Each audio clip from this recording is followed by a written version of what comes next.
flying by. They were able to maintain their composure, and they knew that if their time was called, they will have given their life in the most worthy of all things, in the only way that can truly demand the life from you, and that is in service to the spirit of the West.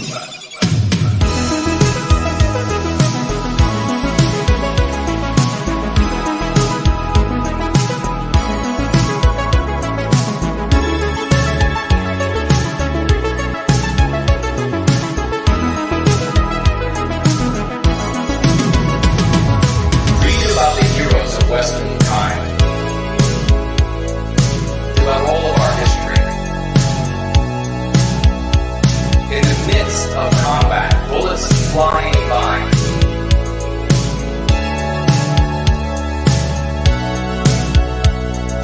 they were able to maintain their composure, and they knew that if their time was called, they will have given their life in the most worthy of all things, in the only way that can truly demand the life from you, and that is in service to the spirit of the West.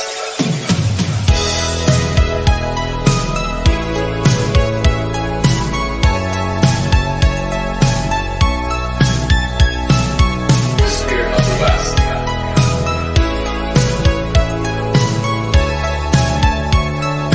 The West.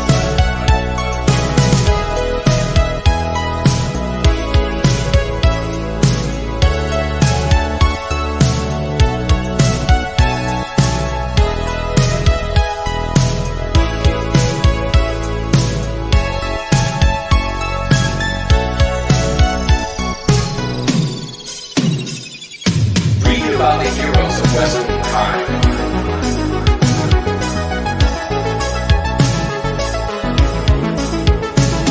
Throughout all of our history,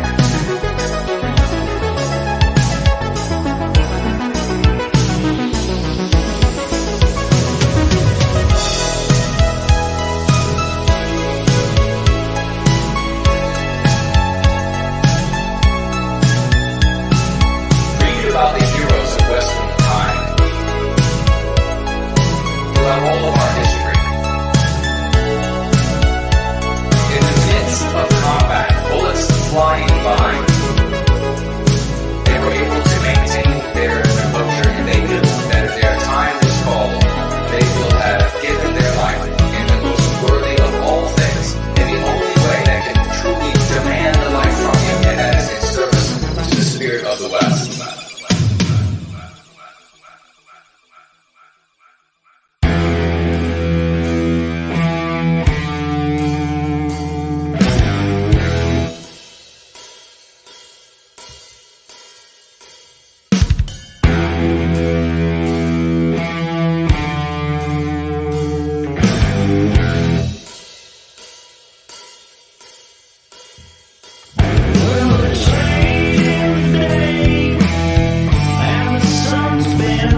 free.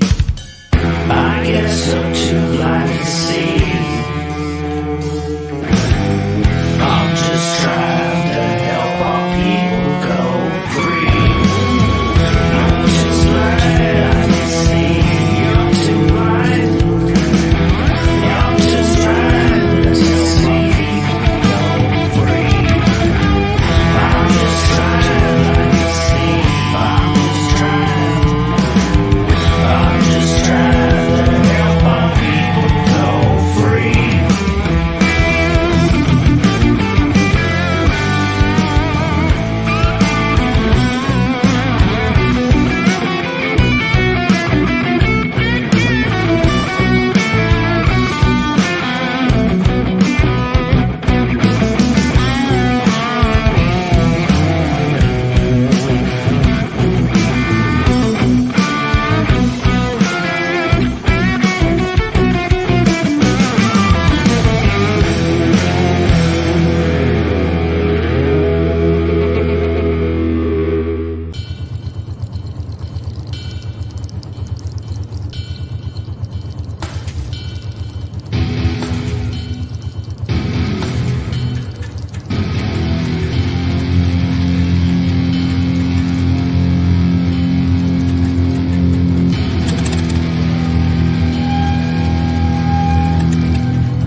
Good evening, America. I'm Jason, and you are watching Jason Goes Political. Please let me know that you are able to hear me right now, as setting up the studio is something that we haven't done in quite a little while. It's a bit of work. It's more than a little bit of work, and then tweaking a little bit to get things just right. But it's wonderful to see everybody. I see that Mrs.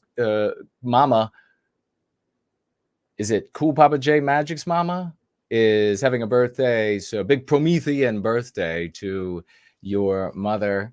And it's great to see everybody here. We brought Jason Goes Political out of the mothballs because there was just a colossal win. Now the race is on. The race is on, and here comes pride in the backstretch. How does the song go again? Anyhow, the race is on, and it's Trump and Biden, at least for now. So we're very excited about that. Big victory here in Virginia. And let me see about that. We'll fix that. And it appears that you can hear me. So wonderful. Let's see. Marlene is here. Character is here. Jake Bishop is here. Biospirit of the West is here. June is. Darth is. Cindy Ben is. Great to see. There's Franklin and the Nameless One are with us. Wonderful to see champions here in the house. And we got a few things to get into tonight. Bobby is here. Great to see you. Sinkoi is here. Hello and welcome. Looks like Jade Bishop just got done braiding her daughter's hair with no white guilt, as it should be. And Jason is here. Wonderful, wonderful. Biospirit of the West saying great space earlier today. I was on a space. That's where we can start out. And I think I just saw First Last appear out of the corner of my eye on one of the many monitors that are surrounding me right now. Monitors and lights and studio magic. Big thank you to the great Four Null for playing a huge role in helping me to build this so that we could have the Jason Goes Political. And if you remember, we had it some time back, and it was a glorious, glorious time together, dazzling, as is always the case with yours truly. But nonetheless, we went ahead and we packed it up, and we weren't, it was time to move on from Jason Goes Political at that time. But we had talked about bringing it back for this election cycle. It's not going to run from here all the way through to the election, but tonight was a good night to go ahead and kick it off and revisit this particular show title and setup. Is the great No White Guilt Clips with us as well. Big salutes to these champions, to all the champions who have shown up. We did a lot of wonderful things here, didn't we? In Jason Goes Political. And while the world sat around blindly heading toward oblivion, we were in here focused and making changes in the world, things that could actually be done. Well, as I was just mentioning, a little earlier today, for 3 hours, I was on a Twitter space with a content creator by the name of Diligent Denizen. Is that right? And I think so. And great guy. Had a great conversation over there. There were anywhere between 11 and 13 people who were on the stage and had opportunities to speak. And I actually sponsored that particular episode. A lot of wonderful people showed up, a lot of good MAGA folks, and politically, socio-politically centrists, if you will. Everybody willing, at least seemed, to be intellectually honest and to really explore each other's views. But by far, in a way, it was a MAGA crowd, and there were a number of subjects that we addressed, that I addressed over the course of that Twitter space. It's a lot of fun. You'll find it and the links for it on my Twitter feed. We talked about, for example, there was a little bit of a claim, but it wasn't pushed very hard, and I think it was explained a little bit more information given so that it wasn't as objectionable as it initially seemed. But this sentiment that shared that if you were a Trump supporter, that especially sort of maybe like this, the really enthusiastic Trump supporters, that this meant that you were in some way a cult member. And that gave me the opportunity to point out that people who object to what you're doing, they always object to unanimity of purpose. And they'll come up with any reasons. And we've heard it here as well. They'll come up with any number of reasons to object to your unanimity of purpose when they object to what you're doing. And it will never be what is actually being done. So Trump had the big win. Nikki, the date is over with Nikki. Thank the good Lord. Really thank the good Lord. I was thinking we were going to have to break out the burlap sack and put that over her head and her voice. I don't know, duct tape. Maybe even the voice is worse than the appearance. Shut her up. I can't stand her. This way she talks, and it's this typical Republican. And in the previous day, I was on a same Twitter space conducted by Diligent Denizen as well. And this came up. I mean, there was a candidate for Senate came on, and we were having a discussion there. And I got an opportunity to talk about this empty-suited, empty-dressed, breathy, effeminate, conservative-ish posture and demeanor and delivery, and then mindset and ideas, remedies to challenges. All of that trickles away from it. That is part and parcel of the sewing circle, always appeasing the sewing circle, and doing things that feel good and acceptable and comfortable to the sewing circle is one of the big reasons why all we do is lose. All we do, if you care about Western kind, if you care about America, if you care about the West, if you care about our traditions and values, if you care about any of these things, all we've done our entire lives is lose. And that's because we have always made sure that the ladies in the sewing circle, both male and female, they feel comfortable with what's happening. And those times are gone. If we're going to have any reclamation of our destiny, any pushing back against our victimizers, if we're going to have any of that, it's going to have to be steps and personalities that are going to be an affront to the sewing circle. They're going to be unnerved by it. The policies, the bills that are put forward are going to have to upset them, are going to have to make them think, oh, are things going to get physical? Yes, they are, Aunt B. They're going to get physical because we're tired of losing. Get out of the way. Stop withholding your vote unless you're able to find a gelded male or a female like Nikki Haley, going back to the point here, where it sounds like every time she talks, she's talking to kindergartners. I mean, if you can hear Nikki Haley and not come to that conclusion, then you are a kindergartner. I mean, it is clearly, we could play some of it, but I dare not because it drives me so mad with rage listening to her talk to adults like we're children, literally like we're kindergartners. Well, the sewing circle loves it. And the sewing circle is the swamp. Those are the people who the big anti-white oligarchs that are considered the swamp's financiers largely. Those are the people that they appeal to get their votes. That's how they've sort of wagged the dog here over the course of our lives and generations. It's how they've wagged the dog. They have appealed to these people, a sizable chunk of the electorate, and they've said, "See, they're all breathy and they want the remedies of children. It's going to be good. It's going to be good." And if you don't go with that, well, then you just can't win. Well, we're going to have to just assume, as I've talked about here, born here, the genesis here in Jason Goes Political, the posture of the resistance to our victimization. End of question. We're going to still talk a little bit more about that and that space yesterday and the space today, just briefly. But I first want to say that if you want to tag me over the course of this conversation, tag me as No White Guilt, and you can do so across any of the numerous platforms that are up and running. I have my eye on them, all of them, even YouTube. On Twitter. You may even financially gift over the course of this gathering. You can do so at Entropy, which is up and running. You can do so at D Live. You can do so at Odyssey. You could do so at Cash App. You could do so at Subscribe Star. Multiple places for you to financially gift me over the course of this gathering, and I will keep my eye on all of the possibilities. I see Nat Quinn is with us. She says, "Good evening, No White Guilt." A big good evening to you as well. My dog is wagging her tail listening to No White Guilt. That's a good dog. Biospirit of the West dog. That's a good dog right there. Every dog who hears the voice of No White Guilt is immediately enthralled. In fact, every animal immediately enthralled and ready to go into service for White Wellbeing. Good dog. Samuski is here. Perfect timing to bring back Jason Goes Political the day after the primaries. Super Tuesday, and we kicked ass. I went to the poll, and I got to tell you what happened there. It's a lot of fun.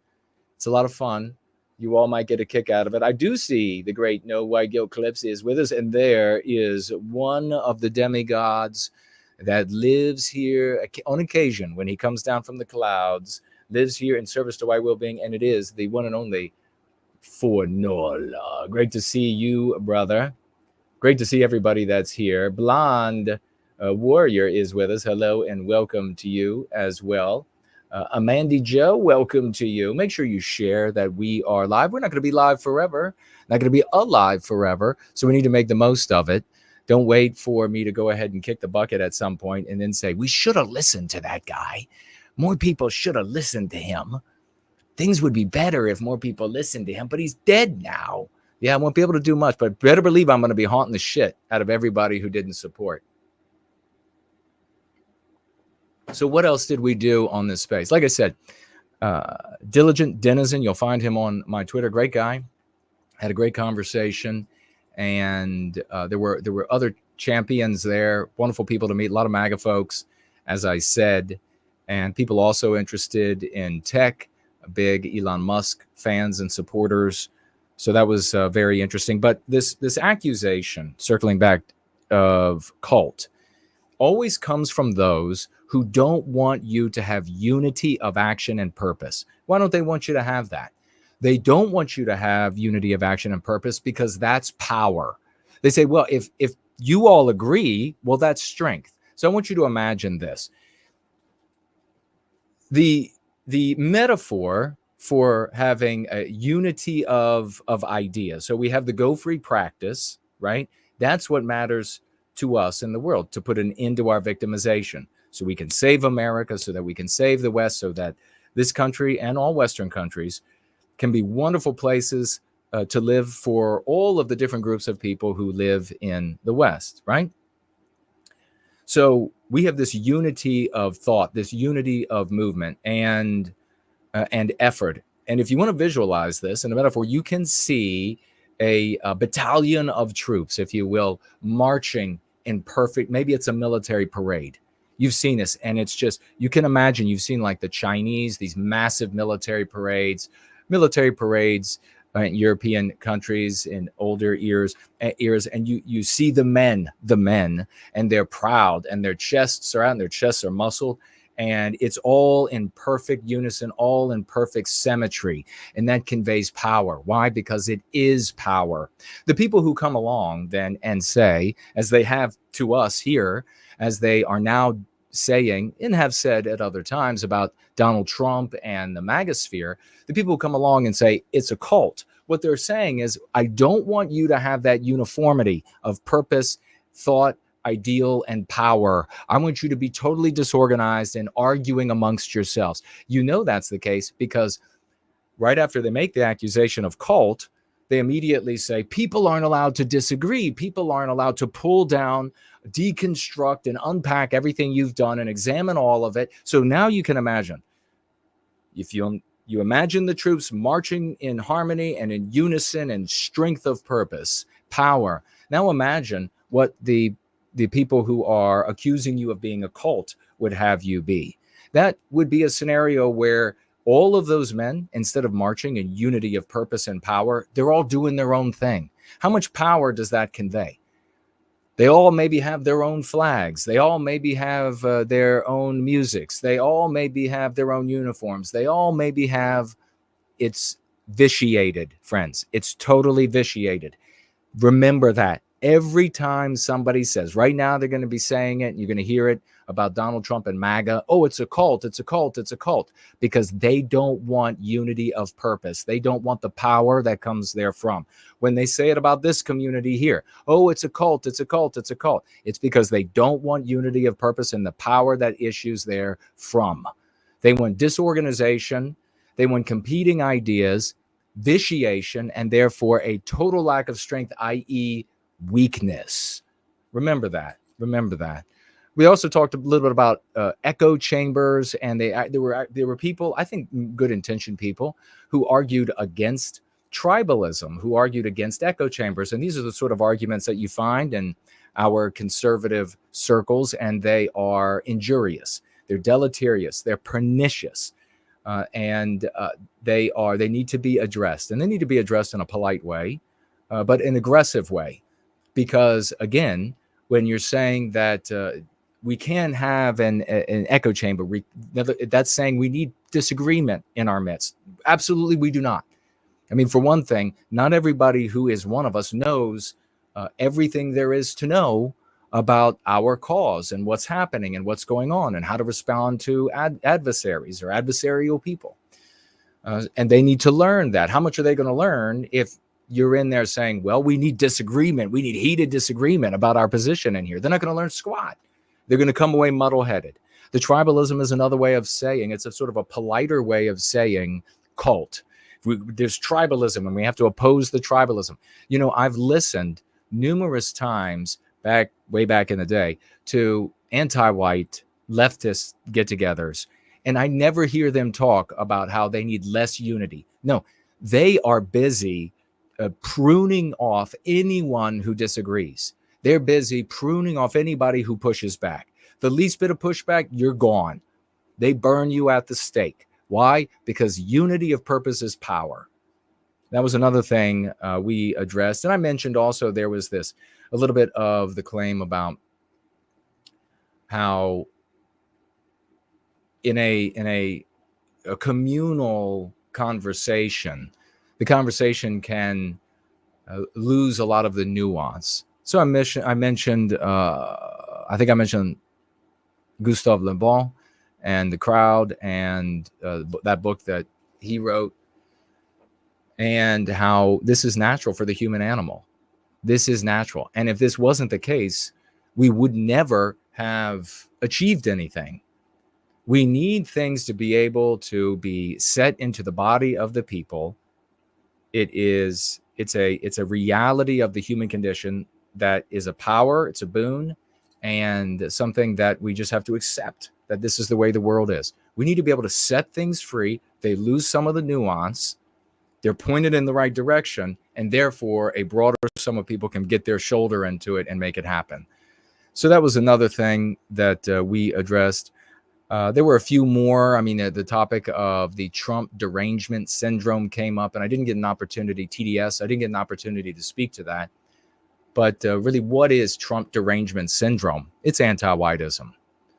Anti-whites who look at Donald Trump and they see what he engenders in the population, all Americans, but specifically white Americans, to have pride in ourselves again, pride in our country, which we have been compelled to disavow because fill in the blank for all of the different anti-white arguments that have been made, the pretexts. You need to disavow it. It's not really yours. You stole it. You make non-white people feel bad. You'll hurt their feelings. Just, it's endless mean pathogens. So white people, Donald Trump engenders in us. It's not Donald Trump. It's not what Donald Trump is going to do for us. How much is he actually going to be able to do? We're going to see how hard-ass he's going to be when he wins this coming election, if it's not stolen from him, which of course is not to say that it was stolen before. But how much is he going to actually be able to do for us? He could do a lot with his speech if he legitimized the concepts that we use and trade here and promulgate here, disseminate here for white well-being and to end our victimization. He could do a lot by doing that. But when it comes to policy, when it comes to law, when it comes to code, when it comes to the presidential pen and presidential edict, all of that can be wiped away like this. And it is. Biden got in, he got rid of everything Trump did. Gone. So that's no remedy to where we are today. That's no remedy to where we want to be in the future. There's nothing that Trump can do as far as policy, as far as any of that. Congress, while he's in office, nothing that they can do that will recapture our destiny, put an end to our victimization, and save these United States.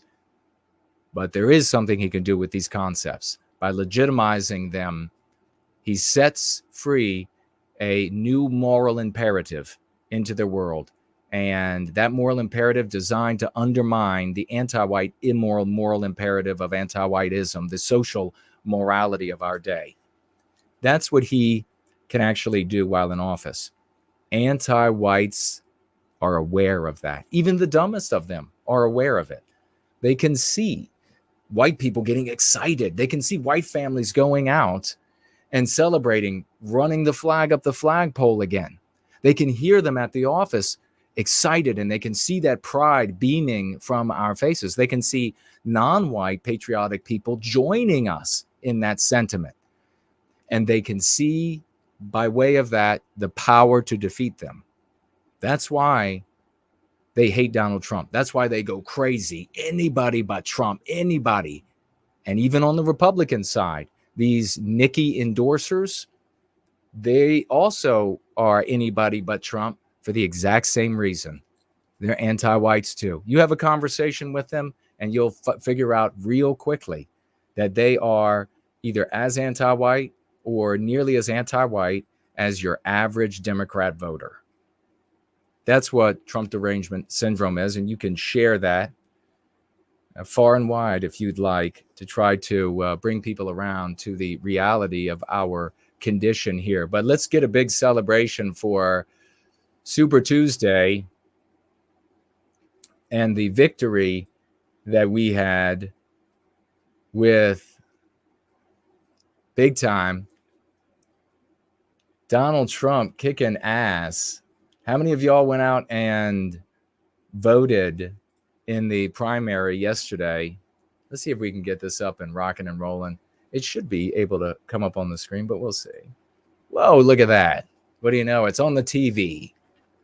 Big salute to Donald Trump and the reclamation of our destiny. I love it. Look at this map. It was, I guess, Super Tuesday is 15 states, I think. And I think there's a territory, but I've never looked into what the hell does that even mean?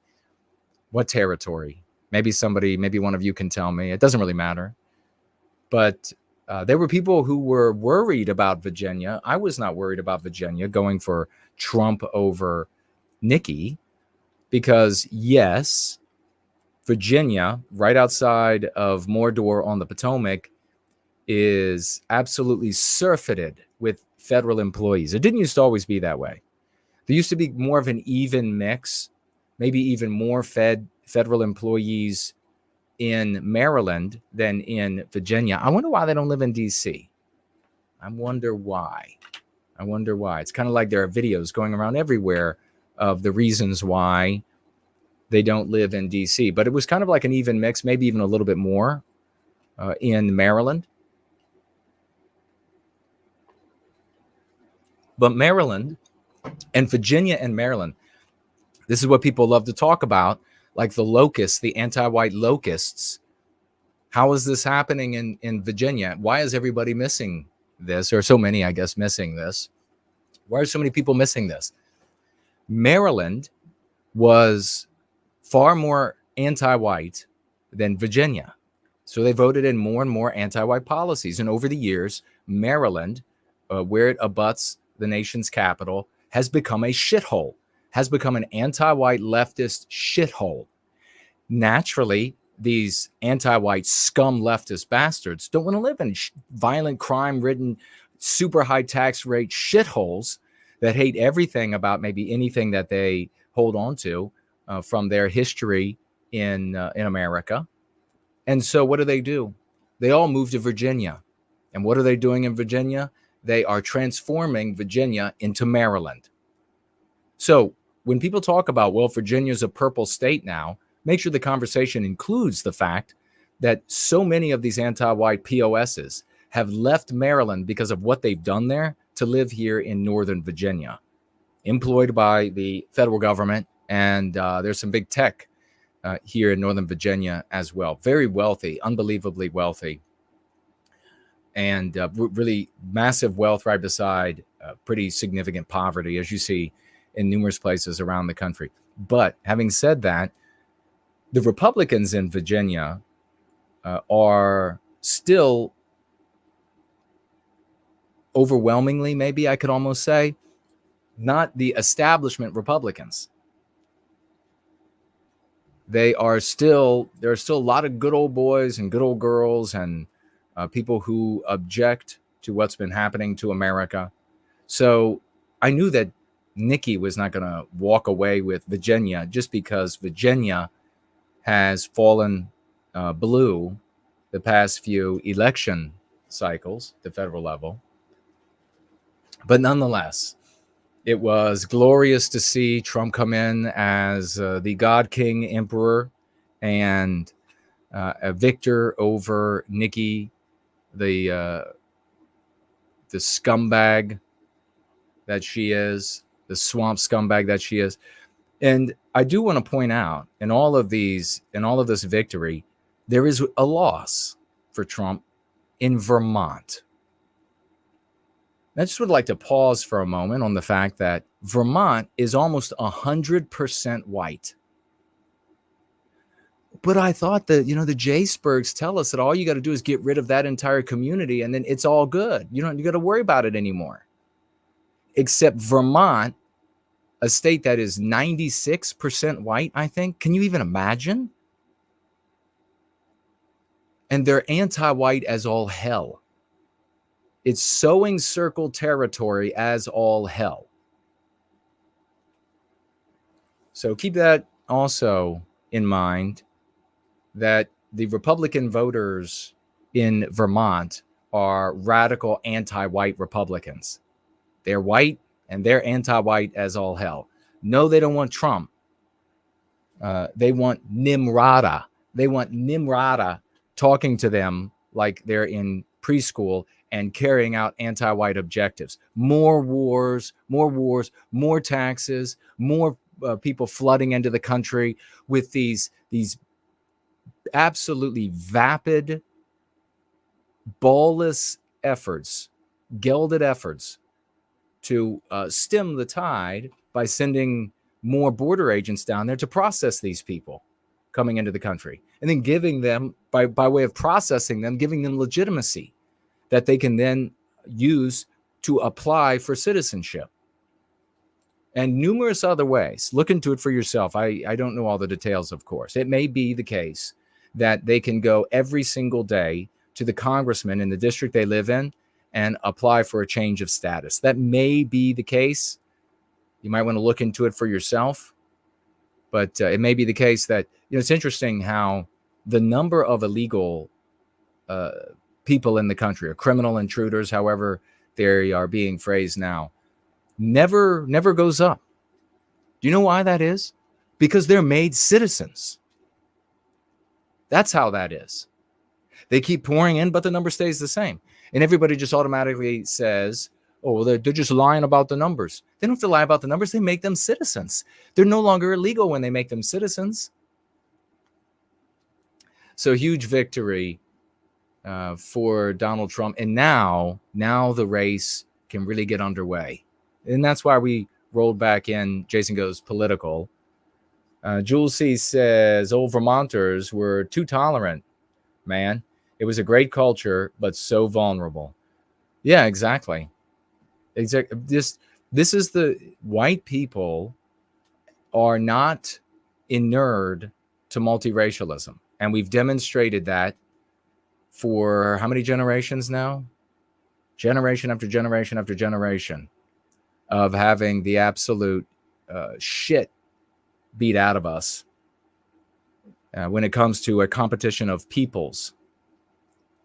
Leonard, do you think Democrats will just let Trump win? Absolutely not.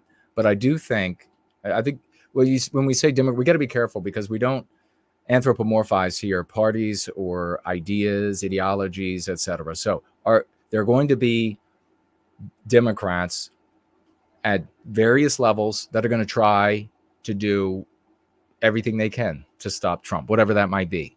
And there are going to be others, maybe a little bit more than certainly we had in the last election, that are going to throw their hands up and say, let's prepare to undermine him the way we undermined him during his first term. And how much did he actually end up getting done as a consequence? So I think the Democrats are, at this point, they're probably putting more of them are investing more of their time, money, ideas into how do we stop him once he's in office, then let's try to steal this one, or let's try to X, Y, or Z to prevent him from assuming office. So I would imagine that the plans are in the works now, especially now that Nimrata has stepped down and hopefully will go into the dusky twilight. We'll now never see her again, but I doubt it, but that would be nice. But especially now since she has stepped down, I imagine that Democrats, regular anti-whites of various types, are going to be working overtime to figure out how to shut Trump down. Remember, they invented the whole Russia thing. I mean, that's all admitted now. Are we allowed to say it? I mean, check it out for yourself. I don't know. Maybe CNN will tell you what really happened there. But I seem to recall that there was kind of a big admission, like, where did this come from? Oh, the dossier, all of this kind of stuff was fabricated. All right. And how did that time up? Then there was the impeachment. Then there was one thing after the other. And it's been one thing after the other since he's been out of office, immediately from leaving office. So, I mean, we're talking about that. You think about, that's a great question. Thank you. You think about Trump now has 90 plus indictments. I think there are, 4 cases against him. He has about $500 million that he has to pay as a consequence of the court's decisions. So he's really in the hole. He's really fighting to come out of it. He's a billionaire of whatever sum, I don't know, 1 billion or whatever, but these are the value of assets. This is not like cash. It's not like well, let me just, I need to pay $1 billion. Well, let me just, write you a check. Doesn't work that way. And when it comes to the state of New York, where it's now with interest, it's like 380 to like 400 some odd million dollars. That alone is the biggest chunk of it. As far as I know, and somebody can correct me if I'm wrong, he can't sign over. It's not just an asset thing. He's got to give them the money. So somebody can correct me if I'm wrong, but because how could you give them assets without actually turning those assets over. It's not like just here's a piece of paper in lieu of. They want the actual cash, as far as I understand. So it's a colossal amount of money and lawfare, money that he owes in lawfare that's being waged against him. Meanwhile, you have Biden, who has in just January raised, I think it was $42 million, and they already have a war chest of something like $100 some odd million. Trump raised in January like $33 million. So I don't know what his war chest is at the moment, but I think he's way behind Biden. Now, that's not a terrible thing. You remember, he destroyed Hillary. She spent like how many times more than he did? I mean, it was just unbelievable. So it's not the end of the world. And it's only because of the force of his personality, his intelligence, that he is able to make up ground and even far eclipse what others can do with a great deal of money, value for money, that is. It's only by the force of his personality, popularity, that he's able to do that. Another reason why, when people come out and they say, I think he's, they're wringing their hands. They got their little handkerchief. They got their smelling sauce out and they're looking for their settee so they can faint on it. When they come out and they're like, he talks, he's kind of a bad talker. He's kind of rough around the edges. He's kind of boorish. When these people show up, you need to just say, shut the hell up, toughen up, become an adult. Become an adult. Because what are you going to do when the totality of the American landscape looks like a Latin country? What are you going to do then? I think there's just too much rape and murder and drug lords and decapitations and cutting people's hands off. And I think there's just, it's not going to work then. Get over the speech. Get over that he's going to cuss every now and again. Get over that he's going to make fun of people. That is what gets him the attention and endorsement and energy that drive him beyond what he's paying for when it comes to a campaign. Get over that and tell the folks around you, get over it. The endless whining about what he's, and don't concede that either. Don't deign to these people. Don't concede, well, yeah, I wish he wasn't so tough in his speech. I wish he would. That. Toughen up. Tell them people to take their panties off if it's a guy.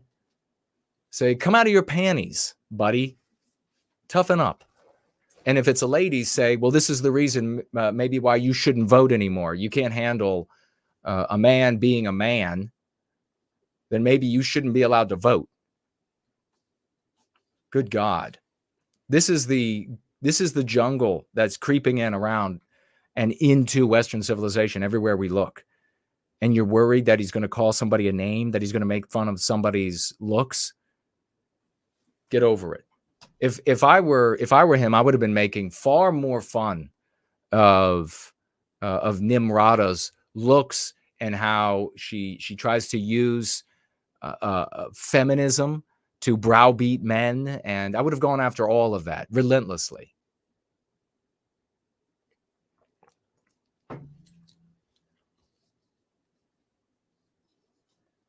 So, in the midst of this, Elon Musk shows up, and that's what our Twitter space is going to be about here pretty soon. Elon Musk shows up to have a conversation with Donald Trump. What do you think about that? I titled it Trump Musk, the Scent of Victory.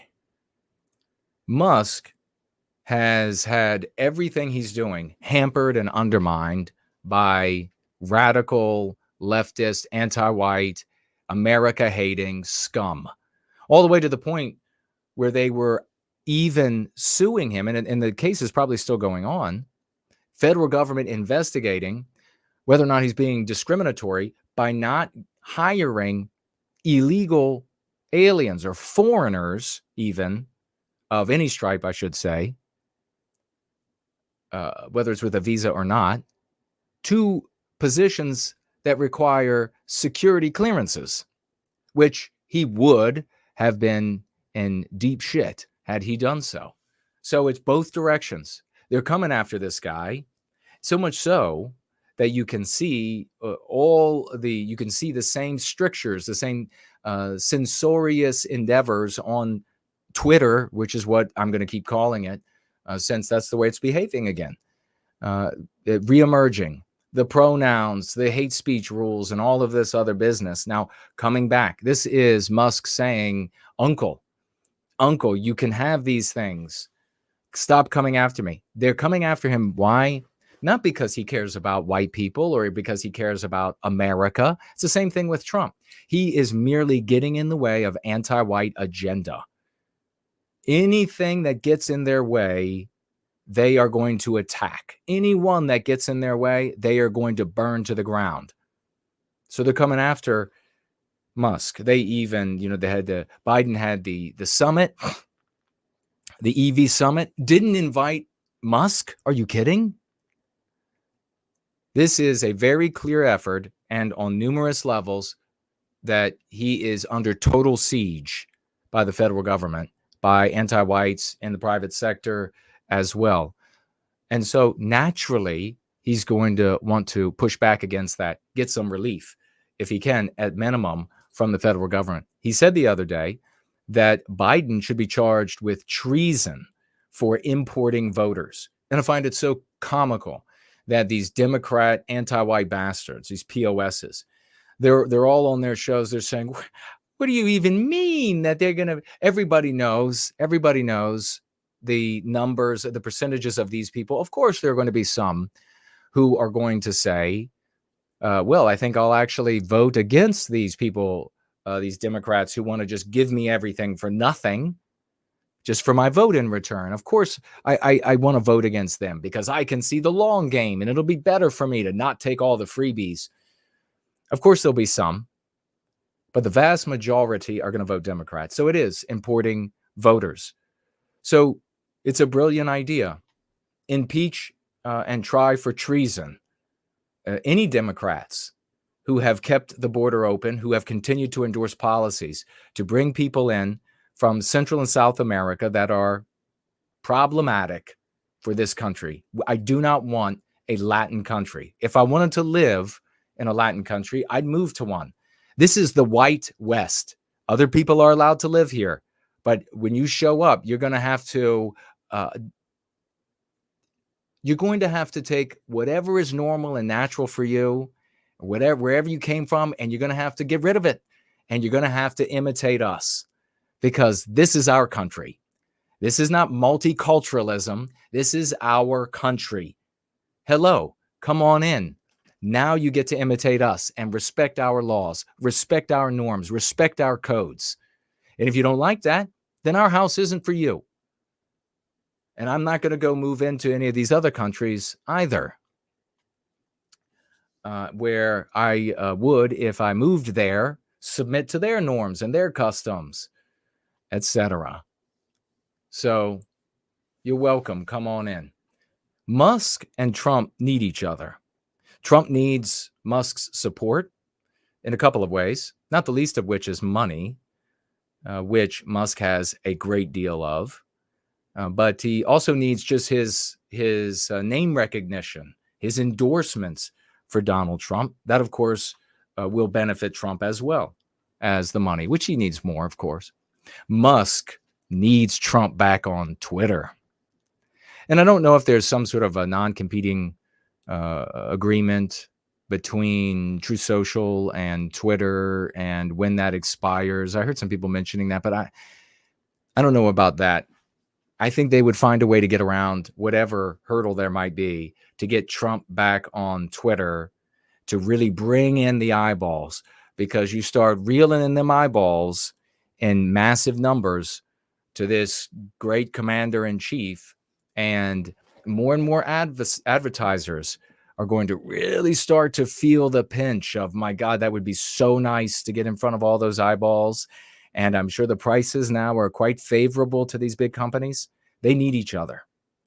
And what we can do is we can hope, we can pray, and we can expect that they're going to end up coming together for some time period that is going to be to the benefit of both of them, and ensure that Trump gets into office as a consequence.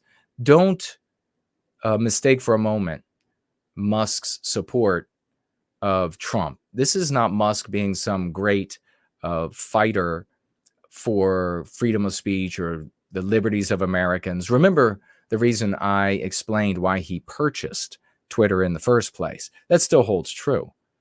The pressure continues to be on him directly, and everything that he builds, you can imagine what that would be like and how infuriating that would be. That's all the motivation he needs. The discussion about freedom of speech and liberty and all of this sort of thing is a natural effort. I'm not even saying it's wrong, but to recruit people to your side for that contest. So let's see these people come together. Let's have a look here. We do have a story, and we'll just take a quick look at that, and I will look at what you all are saying in the live chat as well. Let's put this up on the screen. We got screens and screens and screens. It's going beautifully.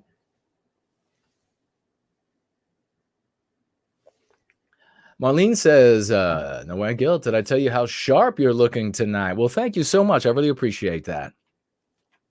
Very much. There's actually a bit of a, you can look back at my older videos when I did not have the software running so I can make these really cool things go on in the background. And you'll see a difference in the way I appear. It's the exact same camera. The camera hasn't changed. So there's actually a bit of a balance of working with light and color and distance and distance on both sides of me to play with how I am rendered through the software. So it's not terribly easy, especially on Jason Goes Political. So this is actually kind of a pain in the ass, to be quite honest, because how I have to build this out. The great Slots is with us, ladies and gentlemen. LG is here. Great to see you as well. And tag me as No White Guilt. No White Guilt.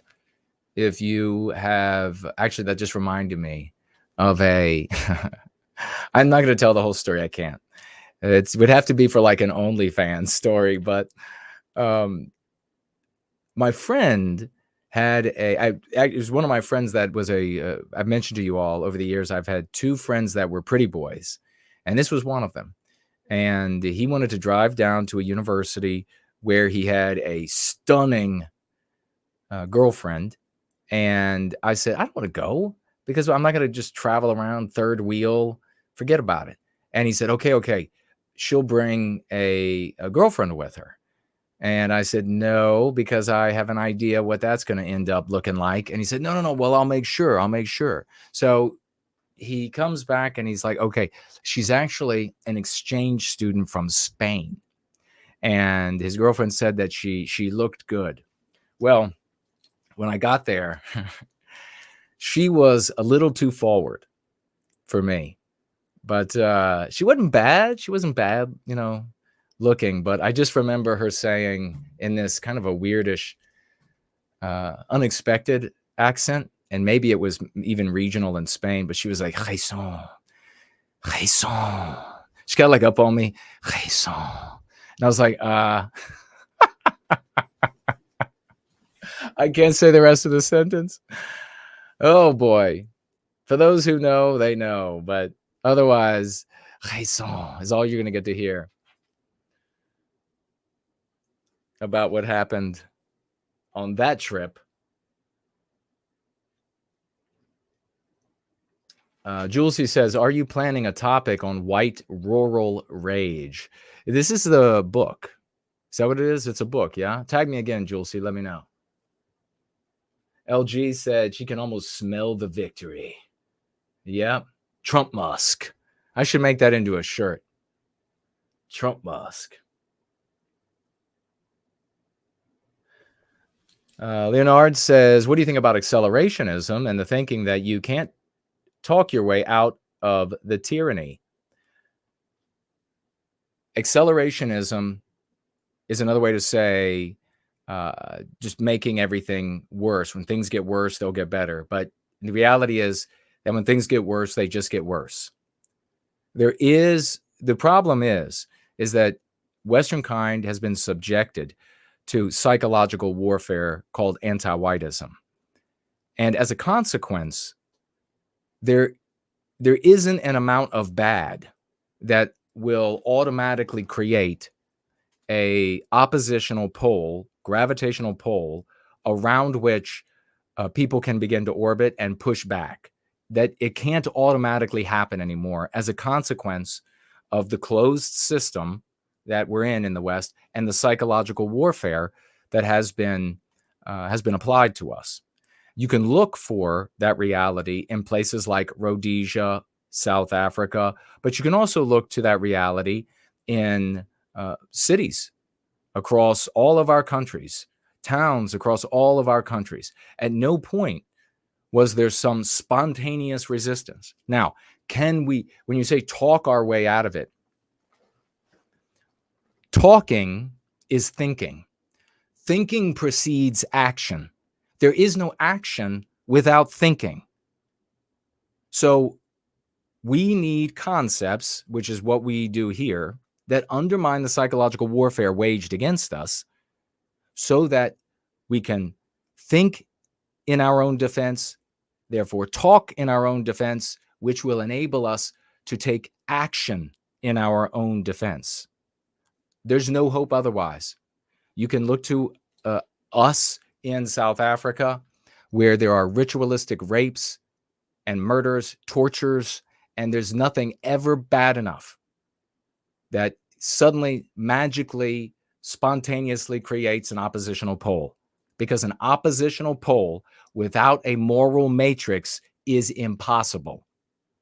And the old moralities, you can think about Christian, you can think about just the basic ethics, you can think about all of these things have already been defeated by this psychological warfare called anti-whiteism. And so we can't look to them anymore. We can't look to those things for a way. They can be attendant, they can be ancillary to something that is specifically designed to undermine the psychological warfare used against us. But they can't be used in isolation. They can't be used in and of themselves, as they've already been defeated. So we absolutely need these concepts. And when you talk about like accelerationism or worse is better sort of mentality,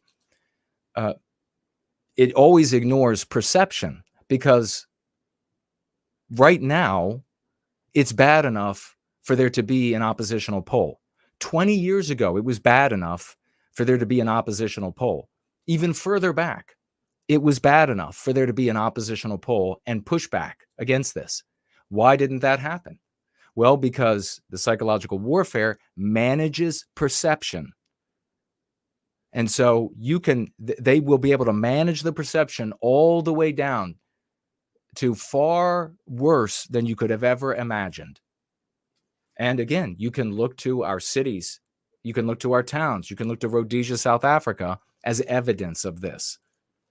You can actually find our people in Rhodesia and South Africa still vehemently anti-white, vehemently anti-Rhodesian, anti-South African. Thanks for the question. That's a great question. Thanks so much. Uncle Jesus is with us. Great to see you. Is it Jose? What is it? And thank you for Franklin helping out those who had some questions for me. I appreciate that, champions.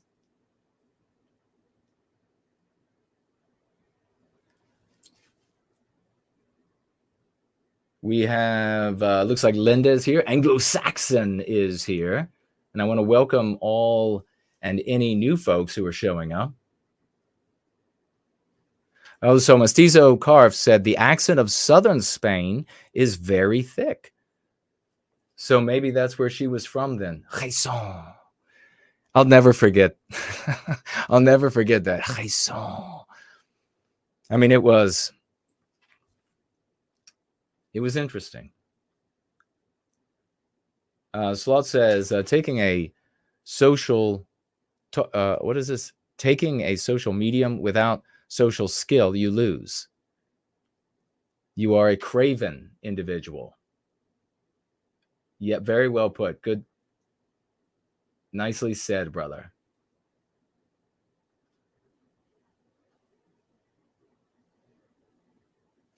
Henry asks, I want to hear how you figured all this out. What was the thought process behind coming to these conclusions? Big question, my friend. Big question. I'll have to try to sum it up so we can keep rolling. Let me quickly. Sloth says 100 years ago it was bad enough for there to be an oppositional pole. Accelerationism denies our victimization. Very well put. Very, very well put, Sloths. It absolutely does deny our victimization. The victimization of the past 100 years.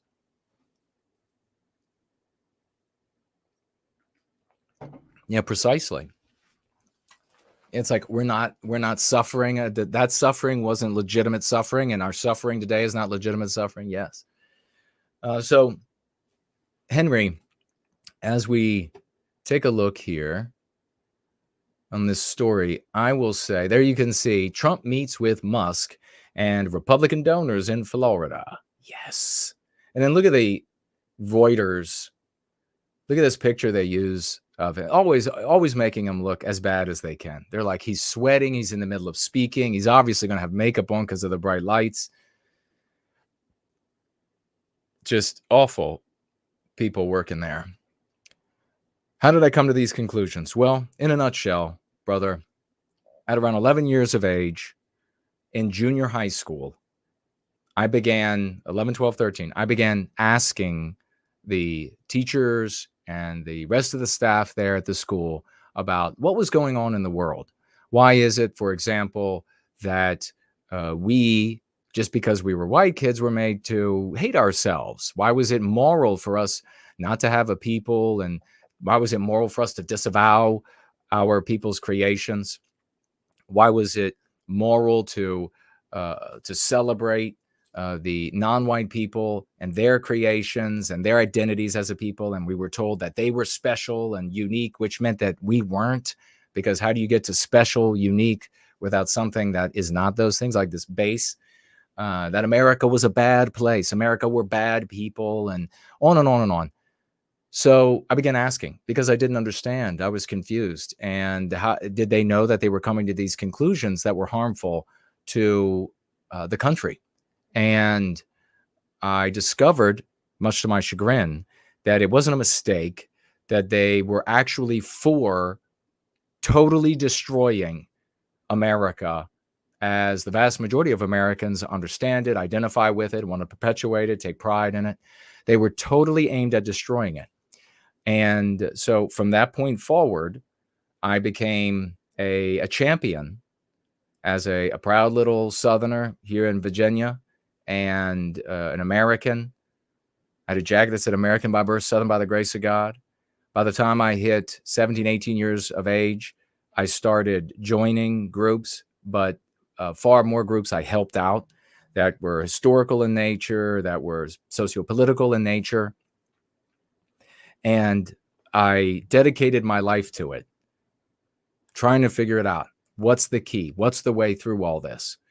And by way of participation, and that being my mindset, I was able to ascertain over time the real tools that these anti-white, anti-American, anti-Christian, anti-West people utilized to defeat us, utilized to destroy the West.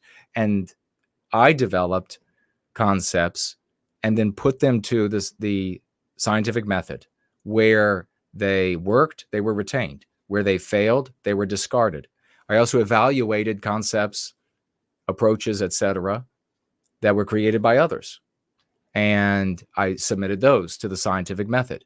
I literally went to towns in Virginia and distributed leaflets with different types of approaches on them and evaluated the responses. And over time, this became this practice that I call the Go Free practice or Go Free method. It merely is a collection of concepts that we use in our speech that recenters us in a position to view the world from the point of our victimization, so that, as well as a couple of other unspoken premises that empower us and disempower those who victimize us, that force them in conversations with us to openly defend victimizing us and destroying the country, destroying the West. That's something that most leftists, neoliberals, anti-whites are loath to do, because they then realize that they appear as the immoral actor in that conversation. But when they do it, that brings our brothers and sisters in their millions, who are propagandized with all of these little soft sounding and feel good sounding concepts that the left, the anti-whites, will provide them, that it brings them into awareness of the brutality of our victimization. When they see a leftist anti-white say that we're doing this because it helps out the babies of this other group of people, our brothers and sisters have one sentiment. When you compel them by way of the concepts that we use, which they have to use to speak to us, the power has always been ours in that sense.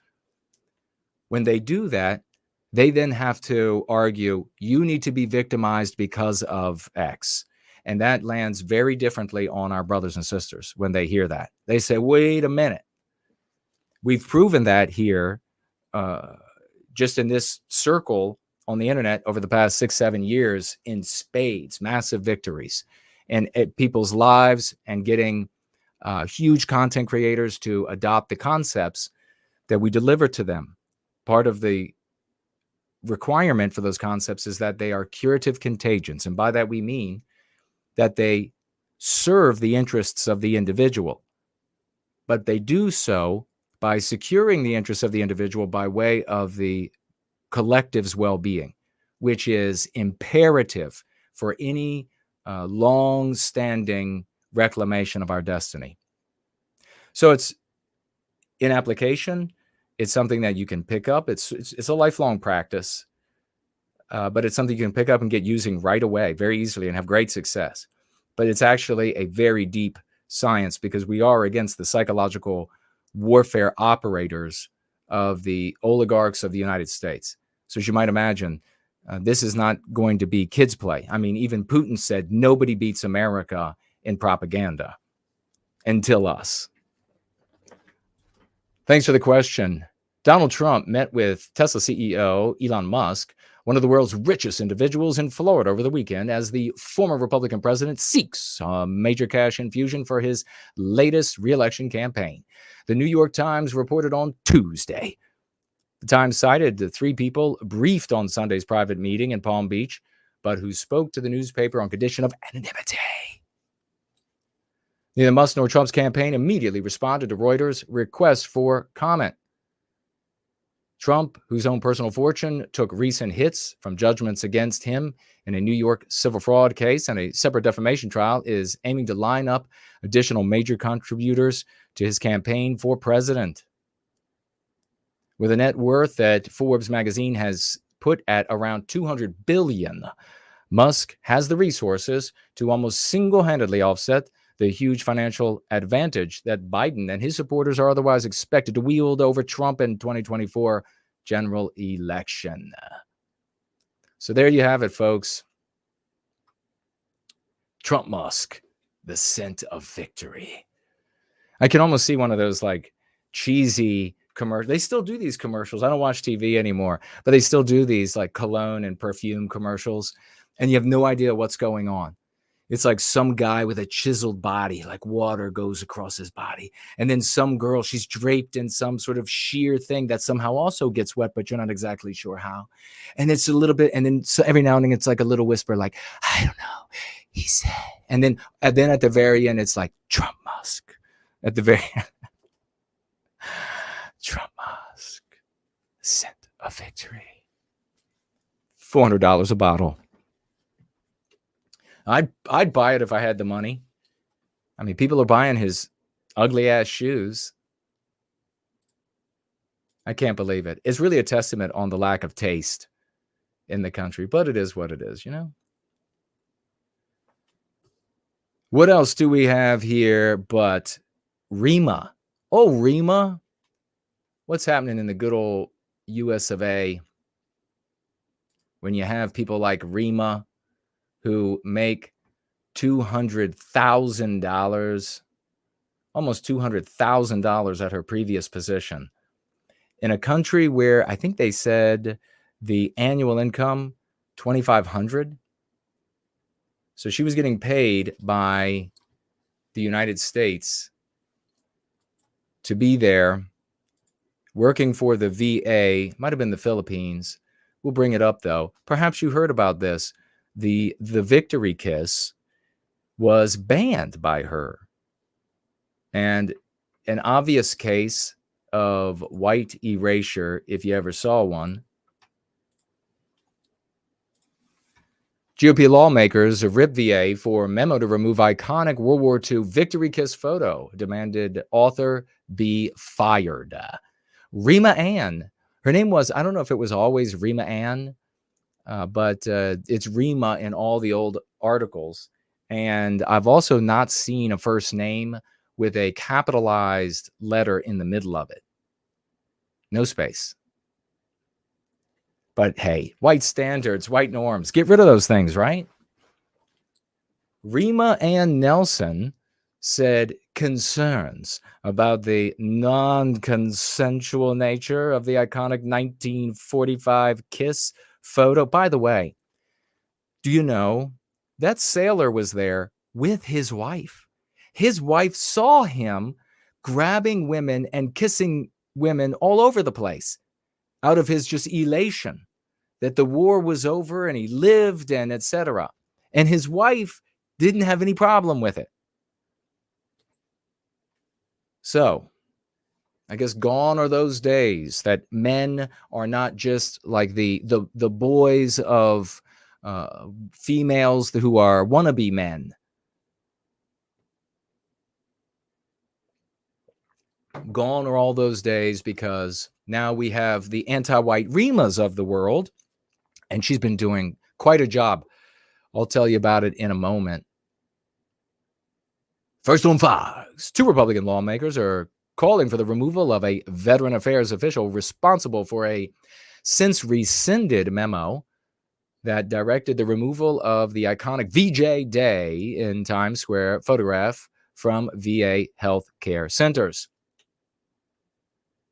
And it lists the senators here. In the account End Wokeness published a memo sent from the Assistant Undersecretary for Health Operations, Rima Ann. Rima Ann. Do you think Ann got reamed out? Do you think Ann was really reamed? I think she might have been reamed, but not too viciously, because it's a white guy for now who's still in charge over there. Don't worry though, they'll get rid of him. You know, diversity, got to get rid of all the white people. That was of that article that we read from that organization, A Jew in the City. That was the most of all the huge points that were made that we could take away from that and learn. The fact that this author of Jew in the City said that it is a horror for Jews that Jews who look like white males can't even get agents, without this person pointing out what is going on in this country that white males are this persecuted. It's just, can you believe it? If you look like a white male, you can't get a job, without mentioning what in the hell is going on discriminating against white males like this. Talk about an admission. Talk about an admission that the target of anti-whiteism is white people, and specifically white males, and all that white males have done. Just imagine that. That is the world we live in. That article needs to live for all time. So what's Rima been up to? In the memo, Rima called for the historic photo of a Navy sailor kissing a woman in Times Square on VJ Day in 1945 to be removed from all VA medical buildings because it doesn't foster, quote, a more trauma-informed environment. It doesn't foster a more trauma-informed environment that promotes psychological safety. I mean, look at this baffle-gabbing bullshit. The only pictures you can have in any facility is one that fosters a trauma-informed psychological and promotes psychological safety. Seriously? No. In other words, anti-whiteism. In other words, white people, a picture of white people after World War II, and more importantly, what did America look like?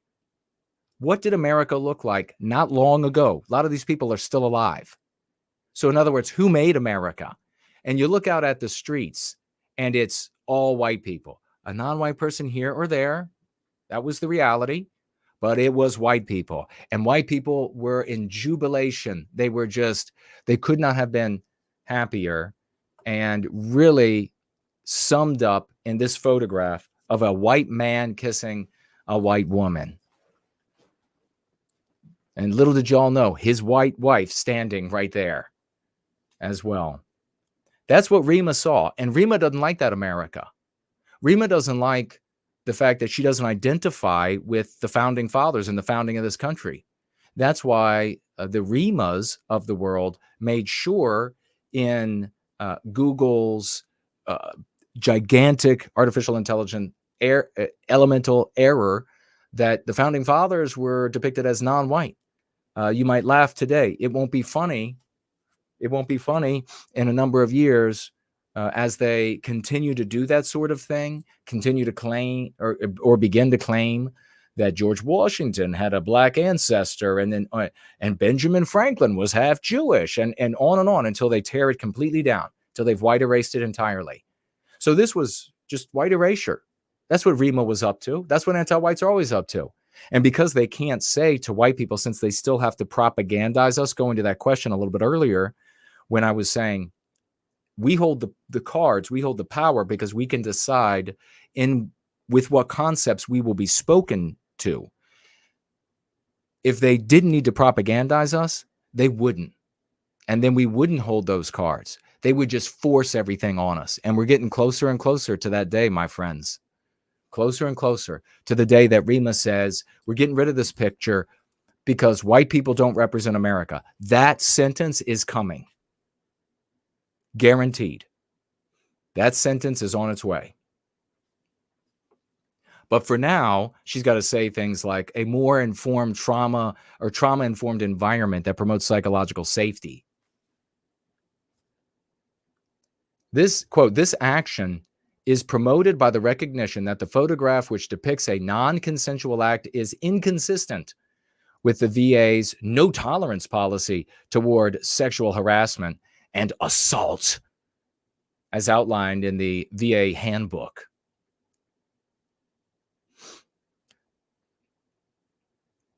Secretary McDonough overrode the memo in a statement Tuesday. Let me be clear. This image is not banned from VA facilities, and we will keep it in VA facilities. A VA spokesperson confirmed to Fox Digital the memo was sent out, but should not have been, and it has been rescinded. Well, I mean, what does that mean? It was sent out, but it shouldn't have been sent out? What exactly does that even mean? It wasn't an accident. So the implication there is that there was some kind of accident, and it was unintentional, but it was absolutely intentional. It was an order that has since been rescinded because we're not there yet where they can white erase us to this degree. We're not there yet. Maybe 5 years from now, they'll be able to get rid of iconic photographs like that from our history, or maybe recolor the people, or whatever it might be. But we're not there yet. And so a massive amount of attention and pressure came to McDonough, and he had to respond and do something.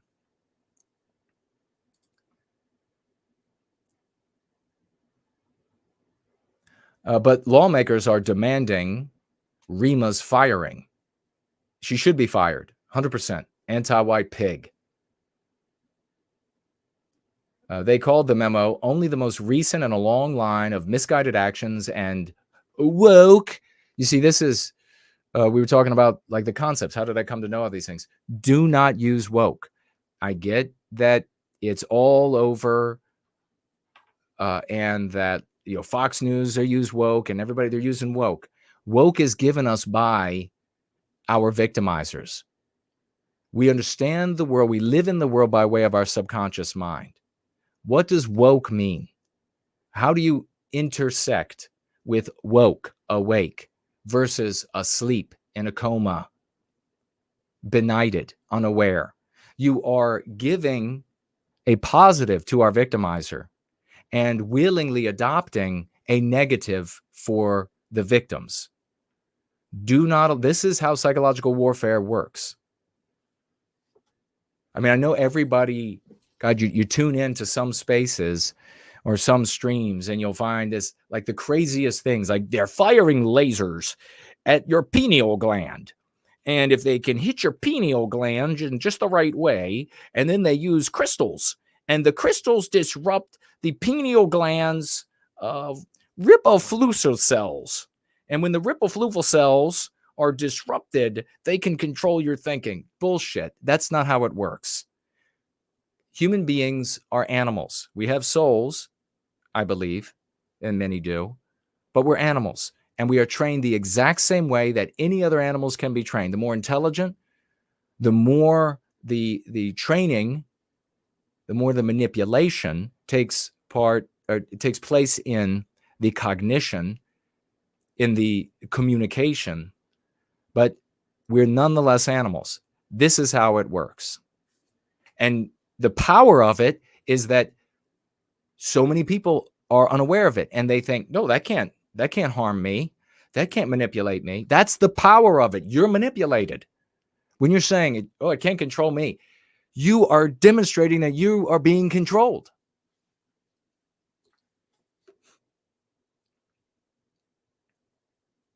The lawmakers pressed McDonough for details about the process for drafting and approving the memo. Well, look, Rima has carte blanche. And you dare not look over her shoulder, although she can be as fastidious as she wants to be and stare over your shoulder and berate you and strip you of your dignity, as so many girl bosses do in the working world. Everybody under them, they totally strip them of their dignity every time they bring them into their office. You all know it's true. You've all experienced it. So nobody out there better be saying, well, I don't know. Gosh, that's kind of tough. You know exactly what I'm talking about. A guy boss, he might be an asshole. He might be a total asshole. But it seems like guy bosses, they more often than not, they lack the ability to strip you of your dignity. They would just rather get right to the point and cussing you out and telling you you're fired or ship up or shape out. Whereas a female girl boss wants to break you down and then have you fess up like you're 5 years old. That's stripping you of your dignity. So you damn well know that she can be as fastidious as possible in the most negative way that could be applied connotatively. But you can't look over her shoulder, because then you are this entire list of psychological warfare engineered concepts. Things like misogynist, never say it. Anybody saying any of their concepts needs to either be helped away from that self-harm and communal harm, or they need to be banished from your lives. Kick them out. Kick them out. Enjoy kicking them out. Not only was this proposed policy ill-conceived, but it was also somehow deemed a VHA operational priority during a time when there are significant issues with recruitment and retention, hiring freezes, and budgetary constraints. So this was like the most important thing that they could do. I mean, isn't this the case everywhere? Look at our airlines. The most important thing that they can do is white erase the white standards, is white erase the white male pilots and the white male mechanics and the white male guys drilling the doors onto the planes. That's the most important thing for them now. It's like the TSA. How many times do you remember when they first brought in the TSA, and there were every like week there was another time where somebody snuck in a fake bomb or a fake knife or a real knife or whatever, and it was people in the government doing it to test the TSA, and the TSA were endlessly having all of these classes about how evil the white race is, how evil white standards are, how evil white norms are, how we got to get rid of all these things, how there is no such thing as a man and there is no such thing as a woman, like white people would tell you when you came to this country. All of that's got to go. Having endless classes in that. How you have to be always bending over backwards for anybody that shows up, and they're just total mystery meat. You can't tell what sex or gender or both or neither or whatever they are, and you have to bend over backwards, rolling out a red carpet for them, finding a crown to place on their head so that they can prance through there like a stiff-legged goose through the TSA line and come out the other side as you throw roses and other types of flowers into their arms and at their feet or hooves or whatever it is they might have, while at the same time taking old white women like in their 80s out of their wheelchairs and little white girls who are like 5 years old and grabbing their ginas there to make sure they haven't set a bomb up in there that they'll pull up just in the middle of the flight and take the whole thing down. That's what they're doing everywhere you go. That's what they're doing at the VA. Hey, making sure that you don't give hundreds of service members and their families AIDS. Oh yeah, keep that in mind. We're going to get to that in just a moment in connection with Rima. Making sure that you're not doing that. Making sure that the surgical tools are not rusty. The surgical tools, friends. Making sure that the surgical trays are not rusty. Making sure that those things are happening properly is secondary, tertiary to anti-whiteism. Let's get rid of these white. Look at this photo. Look at all the white people in that photo. That doesn't depict America. That doesn't depict America at all. In a statement to Fox News Digital, McDonough said, Rima has dedicated her career to serving veterans. Sure. We are fortunate to have her at the V. Are you kidding me? So he's got to like kiss her ass, kiss her big brown ass as he rescinds her order. And she will remain at the VA. Sure. She won't be kissing his emaciated, skinny white ass, but he's going to bend right over and kiss her big brown ass to make sure that she doesn't get upset and file a suit against him and have him removed from that position. Rima's memo said perspectives on historical events and their representations evolve. Oh, wow. I hadn't read any of that. Listen to that, friends. Quote, this is Rima talking. It's almost kind of like I understand what's going on. Like the people here understand what's going on. It's kind of like we got a handle on it or something. Here's what Rima said. Quote, perspectives on historical events and their representations evolve. And that so back then, white people and in the midst of joy, white people kissing, that's no longer tolerated. I wonder how many pictures are in the VA. It'll be really interesting if there are anybody in this community listening live and replay. Can put it in the thread later in the live chat right now. I would be willing to bet that there are pictures from various wars or after various wars of non-white people coming home arm in arm, giving kisses to their loved ones, that these pictures are in the VA buildings too. Doctors' offices, hospitals. I'd be willing to bet $1 million. I don't have $1 million. I'd bet it though. I would become your indentured servant. I'd be willing to bet this. And guess what? Rima didn't include those. Recent discussions have highlighted concerns about the non-consensual nature of the victory kiss, promoting debates on consent and the appropriateness of celebrating blah, blah, blah, blah, blah. More anti-whiteism. More anti-whiteism. How about this, Rima? Keep your dirty anti-white hands off our history, you fucking bitch. Keep your dirty anti-white hands off our history, or we'll throw your ass out of this country. How does that sound, Rima? How does that sound? The action reflects our dedication to creating a respectful, safe workplace. That's what it is. It's respectful. You know, all you white workers out there, it's always respectful when they force you to go in. This is what they're always telling you. Respectful. It's always respectful when they force you to go to this anti-white obedience training where you're told about how awful the white race is, and by extension, you, if you're white, or if you are a good non-white person who sympathizes with us, then by extension, you as well.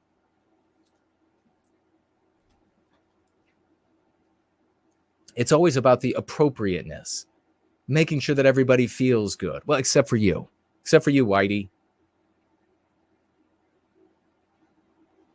So let's go ahead and jump over and we'll see what old Rima here, what she was doing in the past. Because, you know, I would kind of like to know, maybe you would like to know too, how did Rima get this very high-paying job with all this authority and all this ability to white erase the shit out of America? I mean, what was she doing before that made her so epic and ready for this? Well, she was doing this. This comes from a website, Disabled Veterans. Breaking: Rima Nelson, now Phoenix VA director, has skeletons in her closet. So we know the Phoenix VA just absolutely racked with incompetence and on and on. So let's find out about Rima. VA selected a new Phoenix VA director, Rima, the former director of St. Louis VA, where 1,800 vets were exposed to HIV. Under the watchful eye of Rima, St. Louis VA closed twice due to serious medical safety issues. The faculty also ranked dead last in patient satisfaction. Oh yeah, this is the kind of job Rima does. Negligent medical practices also resulted in, again, 1,800 veterans exposed to HIV. I called the facility to verify her ascension to control at Phoenix. The email went out to workers at the facility yesterday, and below is what veterans and the workers at the facility get to look forward to. There's the memo. At the end of August, this was conversation about the woman who was already there. 2010, the dental clinic failed to sanitize its dental equipment. This is under Rima. This is what Rima was doing before she got, and this is in the anti-white, in our anti-white world. When you're anti-white and you ruin people's lives, you're a total monster, you screw everything up, what always inevitably happens? Inevitable. You get a promotion and you're transferred somewhere else.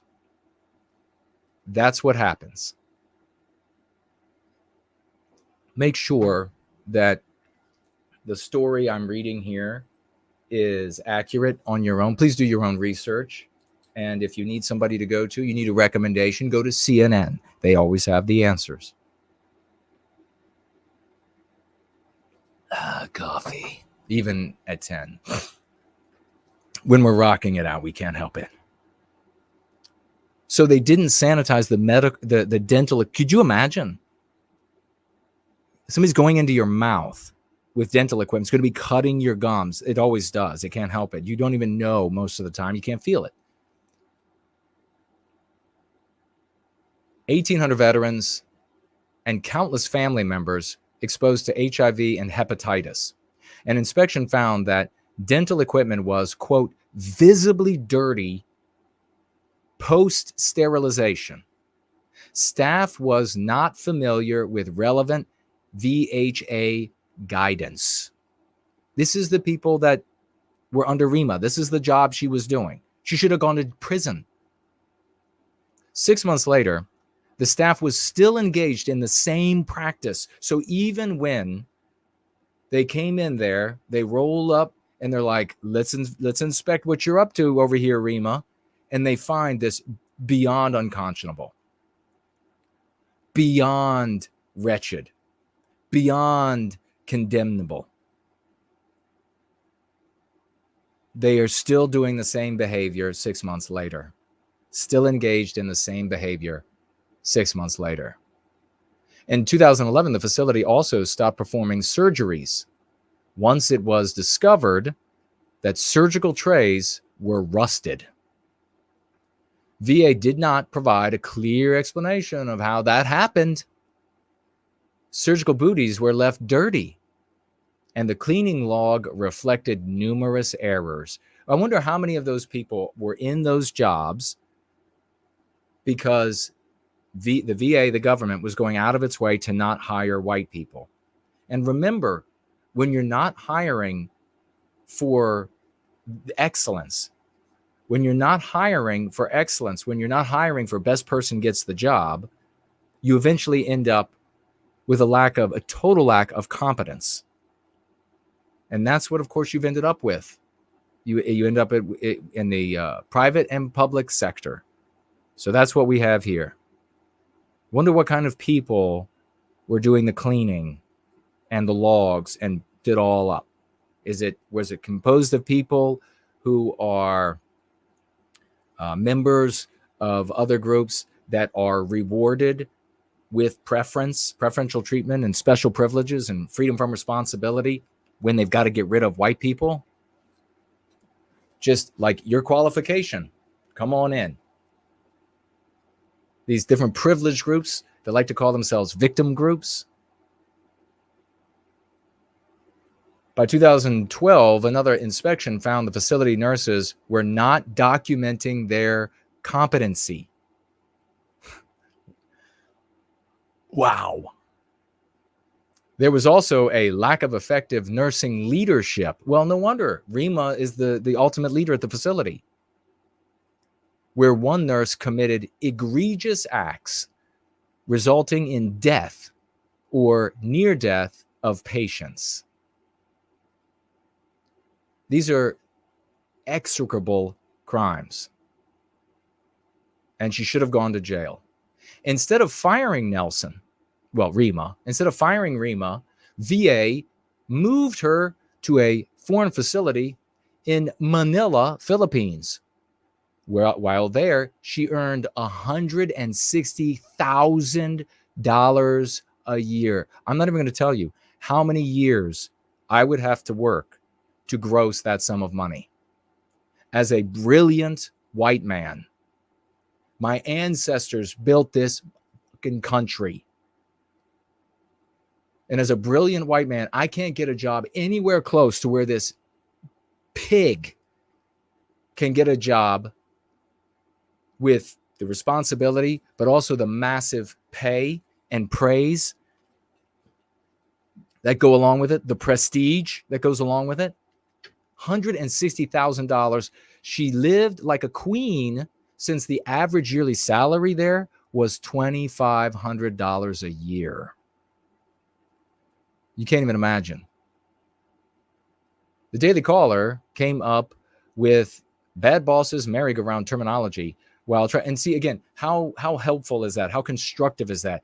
Bad bosses merry-go-round. We're just going to turn it into an abstraction that whatever we do points everything away from the fact that they're discriminating against white people.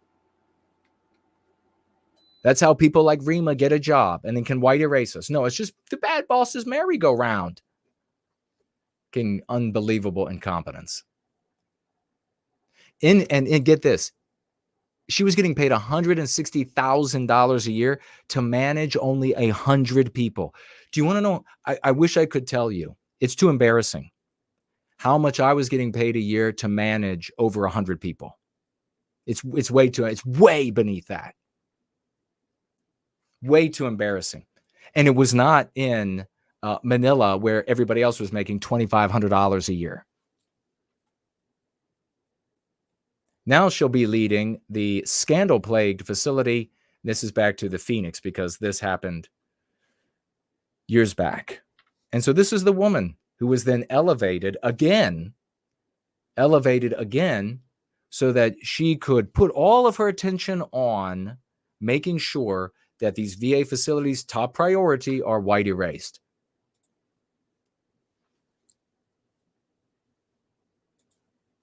All right.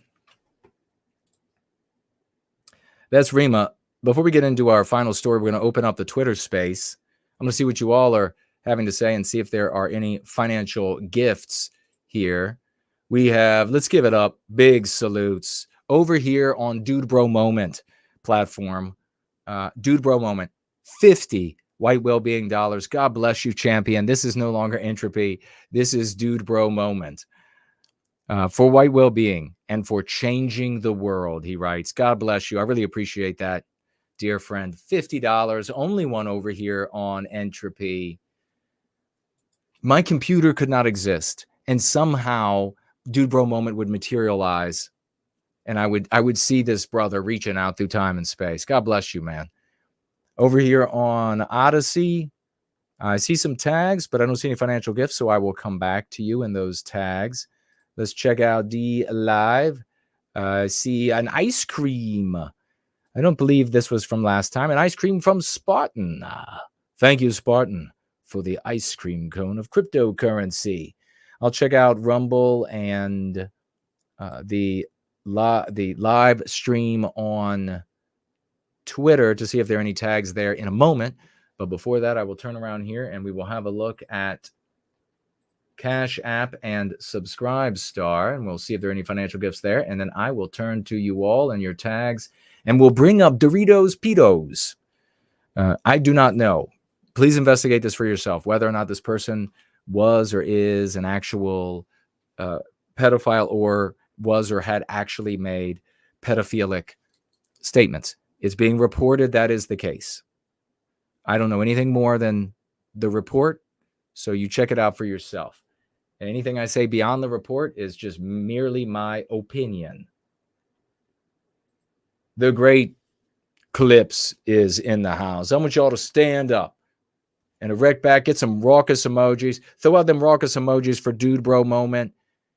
Crowns and gems. Dude Bro Moment and no white guilt clips, ladies and gentlemen. No white guilt clips. Make sure they feel the crowns on their heads. No white guilt clips coming in with 100 saluting dollars. Make sure he gets your salute. Make it stiff. Make it strong. Make it powerful. Don't give me any of these wimpy salutes. I want to see something sharp, something crisp. I want to hear the air scream when you come down through that salute. $107. Thank you so much, Clips. God bless you for all that you have done and continue to do for white well-being.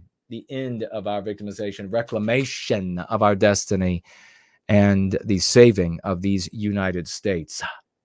$5 from the great First Last in here, ladies and gentlemen. $5 over here on Cash App. And he writes with those wonderful $5 baby dollars.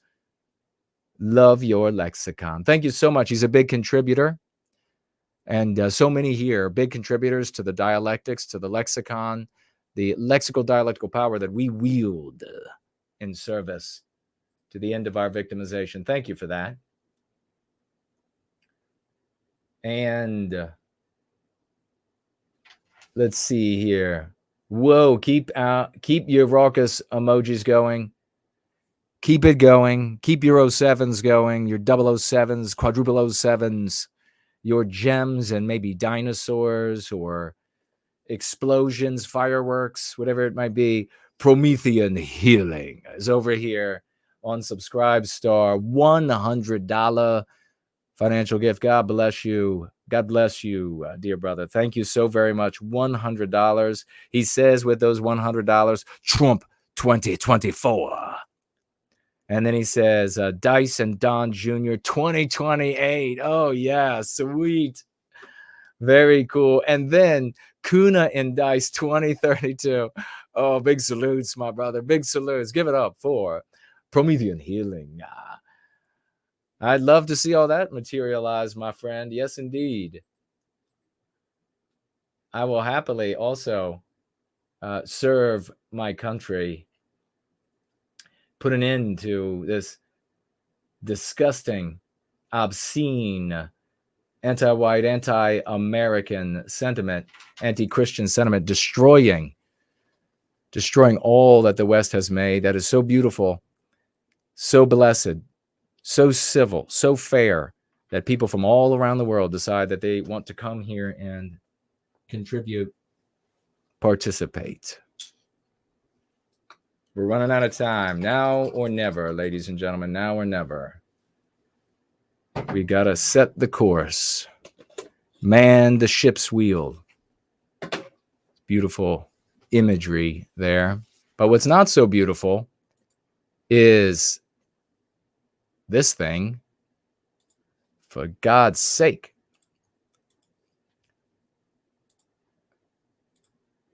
Doritos Pedos. Dorito's fires trans activists after being alerted to sick tweets about doing, quote, depraved things to a 12-year-old. Now, Doritos moved quickly on this, which is what Bud Light should have done.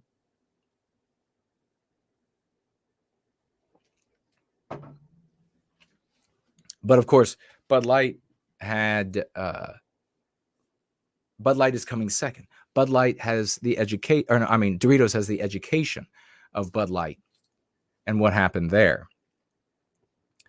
Doritos has fired a transgender activist who appeared in one of the promotional videos after being alerted to her sickening old tweets, including one where she wrote about doing depraved things to a 12-year-old. Samantha Hudson. There's Samantha now. What a darling. When you want to bring Samantha home to the folks. Hey, Mom. Hey, Dad. Meet my girlfriend.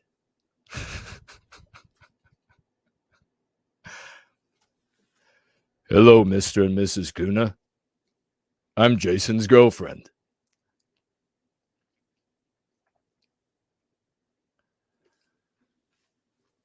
Appeared in a new partnership with Doritos Spain. Jason.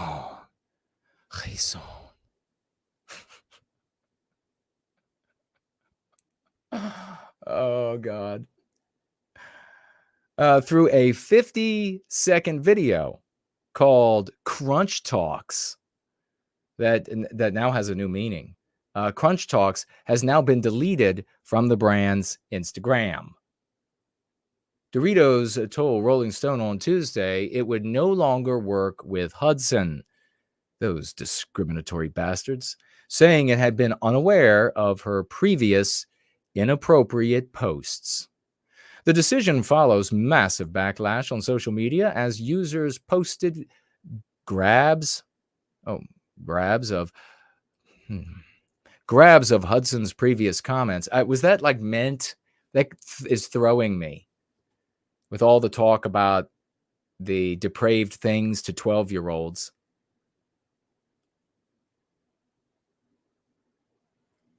Born Ivan Gonzalez it's like Randeo. Is that what it is? I really don't care. Hudson has identified herself as anti-capitalist and Marxist. And it really, no shit. Really, this person? Really what the person is anti-white. Yeah, this person's like, F your standards in Western civilization. They're white standards, so F them. They're gone. I'm going to shit all over them. And claimed in one video to be for the abolition of and to destroy and annihilate the traditional monogamous nuclear family. Oh, so when I said that this person was saying F your standards, F your norms because they're white. Was I right? Look at this. I want to destroy your nuclear family. As a teen, she had also tweeted about wanting to do depraved things to a minor. Is that the end of it? Oh,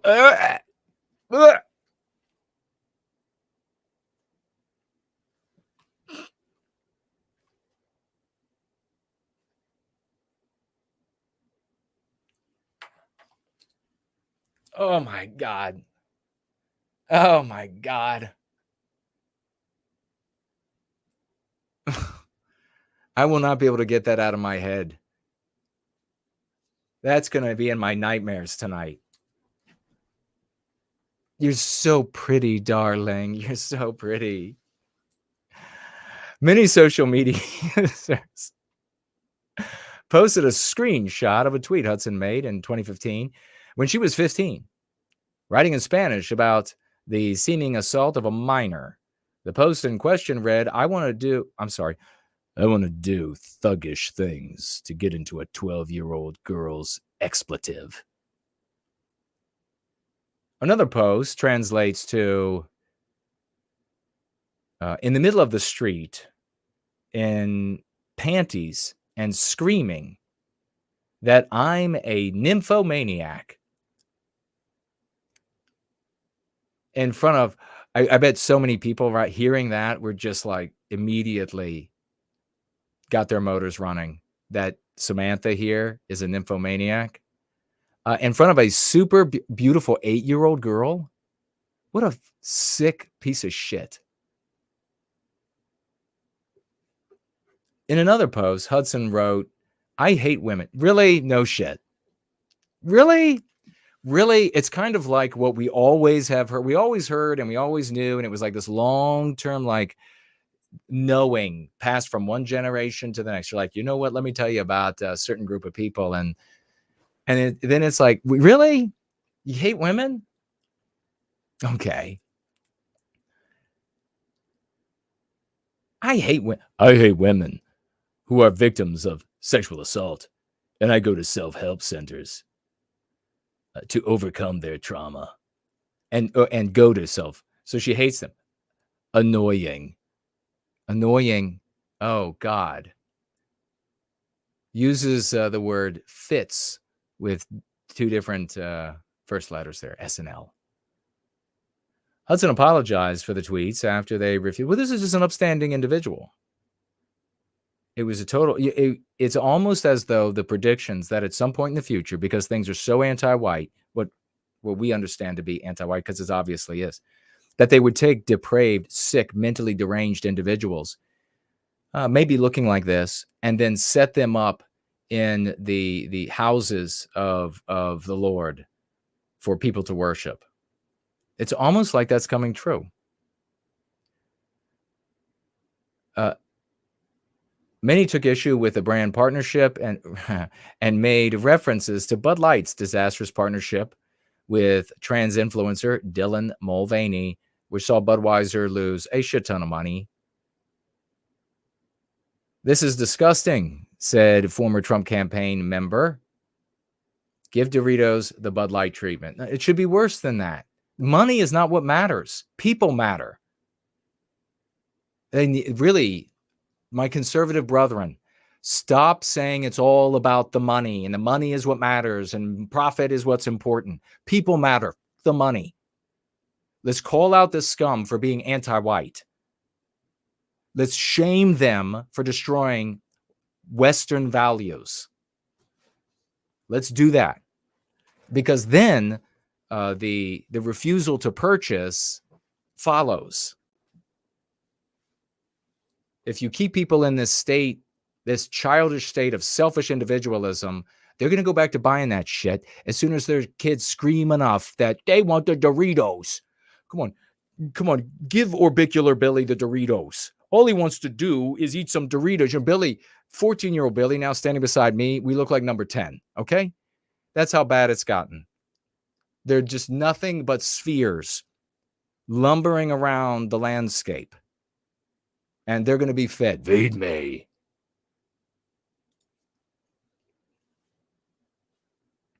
Looks like, for some reason, Rumble is having trouble. We're having trouble streaming to this destination. And it's saying that it's Rumble's fault. I wonder if it is. It was working. I was looking over there. And let's see. Yeah, it stopped. They just cut it off. So I'm sorry if you were over there and you were watching. Actually, you know what? I think you can still write in that live chat, even if the video is not live for you. Tag me as No White Guilt. And looks like there are no comments under the live stream. Well, wait a second. I might be wrong. On Twitter.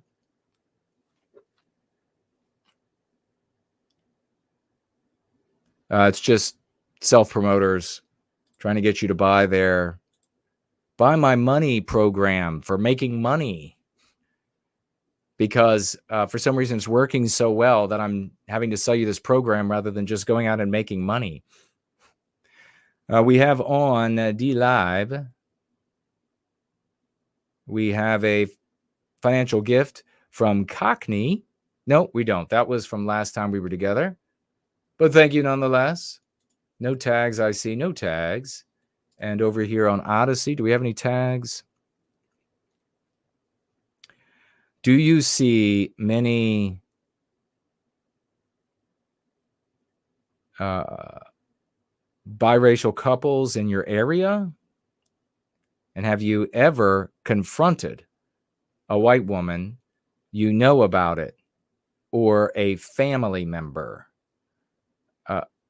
I do not see very many, and probably more so in DC. But we, of course, allowing for the possibility of people falling in love, irrespective of their races, which happens. Most of the time that white people marry, date non-white people, it's because they hate themselves as white people and they're trying to white flight into identity of someone else. And we, of course, recognize the reality, the biological reality of these unions, that the children are not white anymore, that they are, sometimes they look 100% non-white. Sometimes they look slightly, they look like they have a little white dashed in there. And we want to preserve our people. And so we advocate for white people finding white mates and having families that way. But everyone is welcome here, whether they are with a non-white mate, whether they have mixed children or non-white children, or they're totally non-white. Everybody is welcome here to fight against the destruction of the West. And for everybody's sake, it is anti-whiteism that has to be defeated. For everybody's sake. So, yeah, I've talked with people about what I believe to be the importance of choosing a mate from our people so that we can perpetuate our people. But there is no conversation about like percentages of white or any of that sort of thing. If that's what you're asking, I don't know. Let me have a look. We're gonna be pulling up that Twitter space right now, and you all may join and have some fun. Share your thoughts. It can be on anything we've talked about tonight, or it can be on something else. As long as it's not too radically different from the subject matter, it can be on something else that you have on your mind. It can also be on the specific subject matter that will be in the title. So we're going to open it up for everybody, and I will take a look at what you all are saying. We'll see how it goes. We'll see what folks have to say, and that'll determine how much longer we are together this evening on Jason Goes Political. All right. And the space has begun. try not to do any or much cussing. No racial epithets is ever allowed. You'll just be silenced and then kicked out. We haven't had it happen, but just to be sure. Taking a quick look here, and I'll see what you all are saying in the live chat.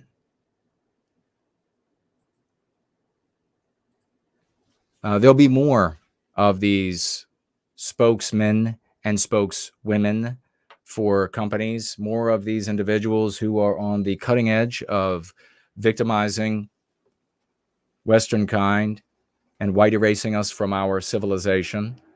So don't think that this is the end by any stretch of the imagination. The only way it will end is when we communicate the resistance, the 201 IQ resistance to the psychological warfare that's being waged against us. That is the Go Free practice. Proven, it's working for everybody else. Why wouldn't it work for you? Let's see who is in the live chat tagging me or not. Wow. There we are. Olrak is with us. Great to see you, Olrak.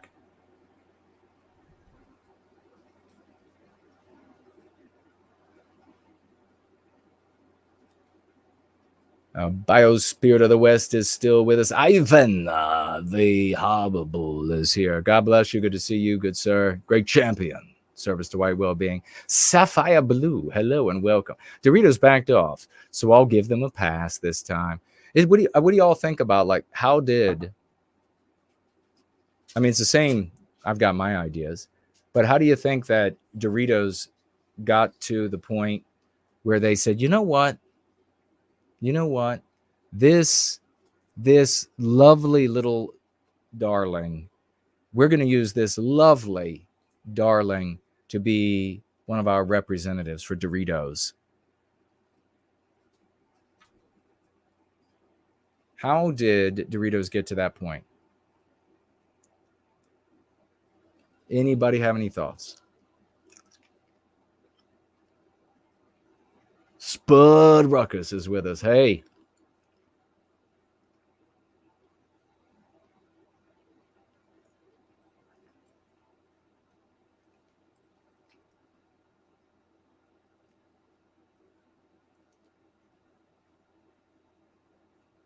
All right. Just roll to the Colo. She is here. Hello and welcome. Strolling through the champions. Masumik is here. Hello, sister.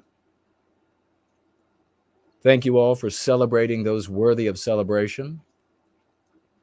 Those who are doing and not just observing, not just complaining. Those who are changing the world. I learned today, writes Samuski, that doctors get invited to be on DIE consulting committees. I work as a network admin for a nursing college, so I get to see a lot of anti-whiteism in medicine. How scary is that? Thank you for sharing that, brother. How scary.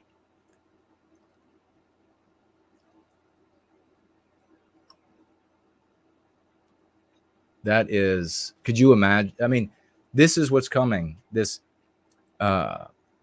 equity in medicine, which those who have been here know. If you're new, you'll find out.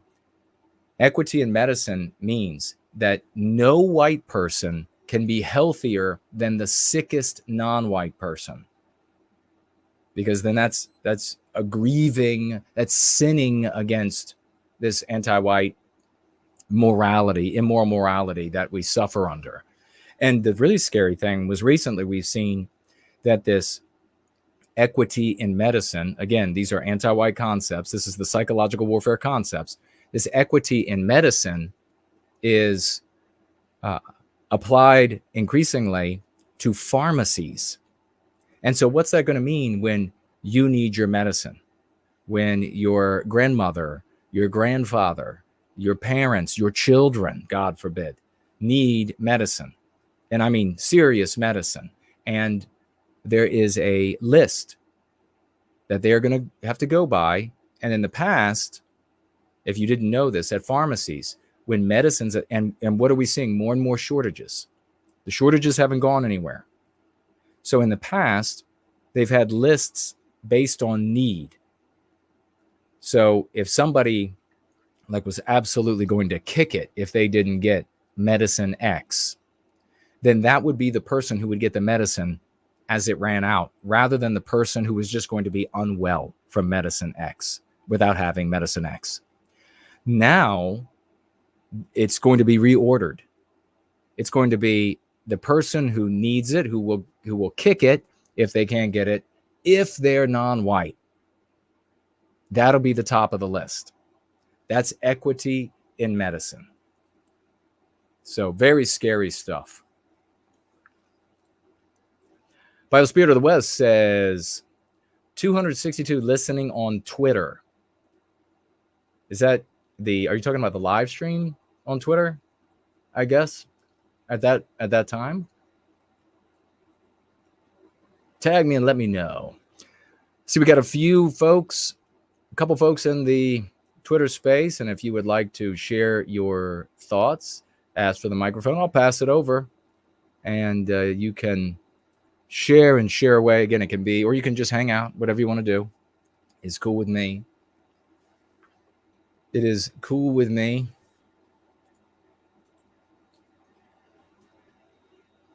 But it looks like there is more here about the kerfuffle. They talk about Dylan Mulvaney, which of course Bud Light would have done a lot better had they just obeyed me and dropped the price down to almost nothing. It wouldn't have been a blink of an eye for them. But they decided to go about it their way. And so now but they're making their comeback. It looks like Sigma is asking for the microphone, and here it goes. Once you have it, you may unmute. Tell us what you think.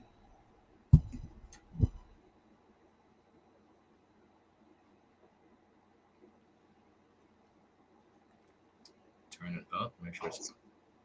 Can you hear me? Uh-oh. I don't see Sigma. Yeah. Oh, Hey, Jason, what's up? Hey, what's going on, man? Hey, I didn't mean to interrupt you or anything. No worries. This is the first time I've tried doing stuff like this. Cool. So I might stumble a little bit. No worries. By the way, I've followed you for a couple of years. Sweet. I really appreciate what you do. Big supporter all around. Thank you. But the only thing that I would say, as somebody who's been in this space for a very long time, is I am hoping that we will wake up more of our people, or at least get these ideas out there in the world. Yeah. But I do think, I feel like we have a little bit of a problem in the sense that, and I see this all the time, where we can't talk openly about our views regarding race and culture and stuff like this, that we tend to overdo it on the topics that we are allowed to speak on. Right. So, like abortion and women's rights and stuff like that. And I feel like it is unfortunate that this happens, because people want to show, I'm the real deal. I really believe this stuff, but I can't speak on this, so I'll go really hard on abortion or something. Right. And I think for me personally, this is a very important thing to me. My racial identity is incredibly foundational to who I am.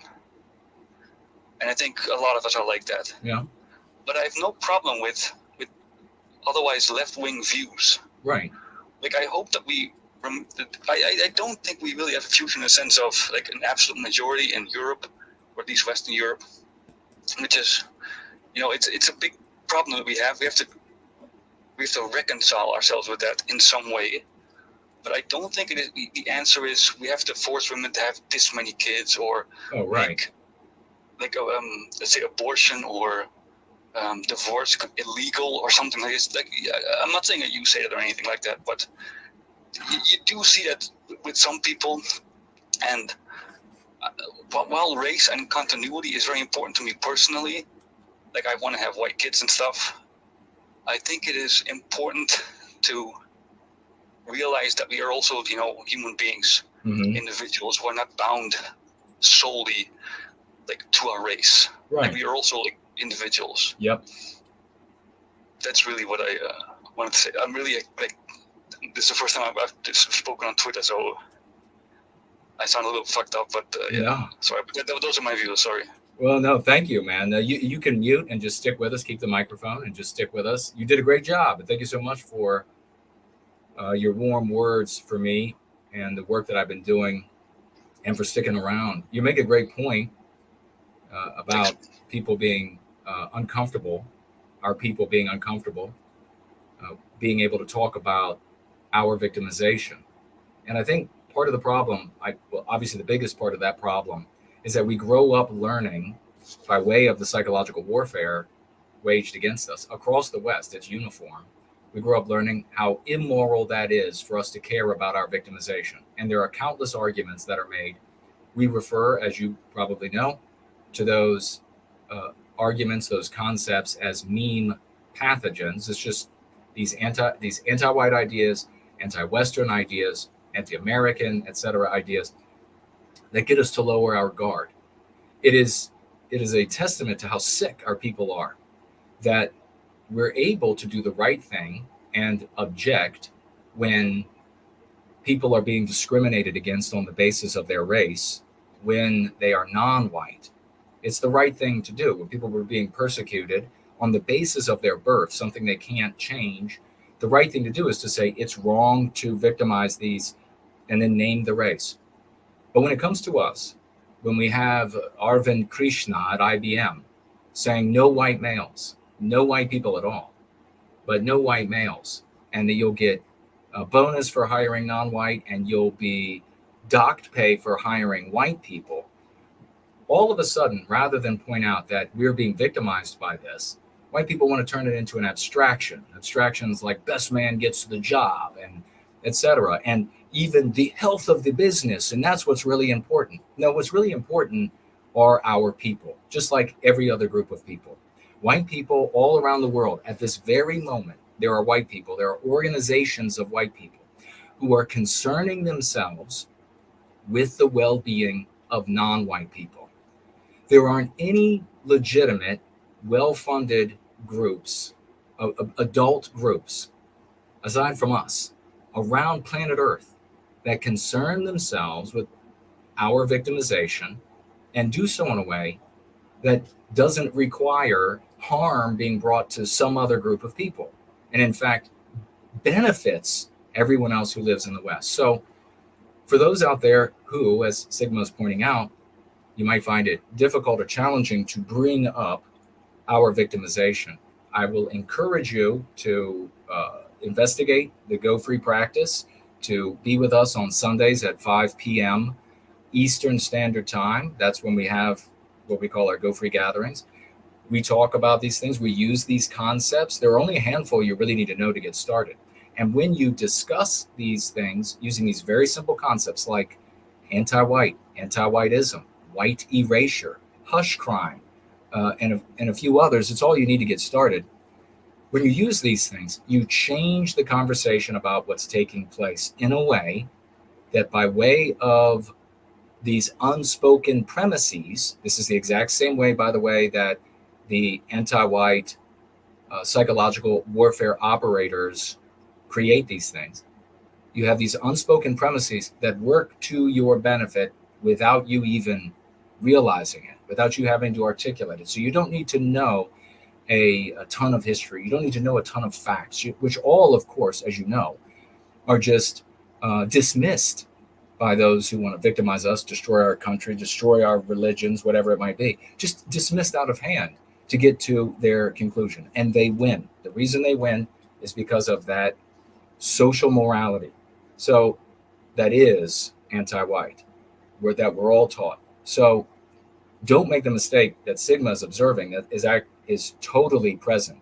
And that's where people, especially white people, will go overboard on these other subjects to ignore the blatant victimization of white people. I mean, let's be real. Where you have a breach in the wall, where the victimizer is able to pour in to your citadel, that's where you put the troops. It doesn't matter how high you raise the ramparts, where they're not entering. When you start talking about economy, when you start talking about best man for the job, when you start talking about merit-based societies, just last night I heard a conservative, God bless him, content creator who said, they hate more than anything merit-based society. No, they only hate merit-based society because it was what they found white people doing when they came to the awareness of what was going on in the world. When they were old enough to care about what was going on in the world, and they realized that a norm of Western civilization, ever since the big revolution and movement away from this right of kings and all of this sort of nonsense, ever since that moment, they decided that was something that was important to white people, and so therefore it's got to go. If we don't own what we create, and that includes the precepts and concepts and norms and expectations for behavior, if we don't own them as though they are our flesh, because ultimately they are, if we don't own them as though they are our flesh, then we don't defend them with the same verve, the same energy, the same righteous indignation that is needed to confront the verve and nerve and righteous indignation that anti-whites bring to burn it all down. You mind if I interject yes. again? Yeah, go, brother. Yeah, the thing that I think is slowly changing, which is a good thing, is for the longest time, when you talked about race as a white person in a way that kind of defends us or legitimizes our concerns and our worries and our fears, it was inextricably linked with, at least in the mind of the public, with hatred. Yeah. The only reason why you would say we want to remain a majority in this country is because you have a deep-seated hatred, whether you realize it or not, against every other race. And a good change that I've been seeing the last couple of years, and maybe I'm too optimistic in this, but these things are more and more getting talked about. And I think even in mainstream media, I know this guy that I'm about to mention is not. It can be viewed as negative in our kind of communities, but you know who Eric Kaufman is? I know the name, but he's not coming back to me at the moment. He is a political scientist from London, I believe. Okay.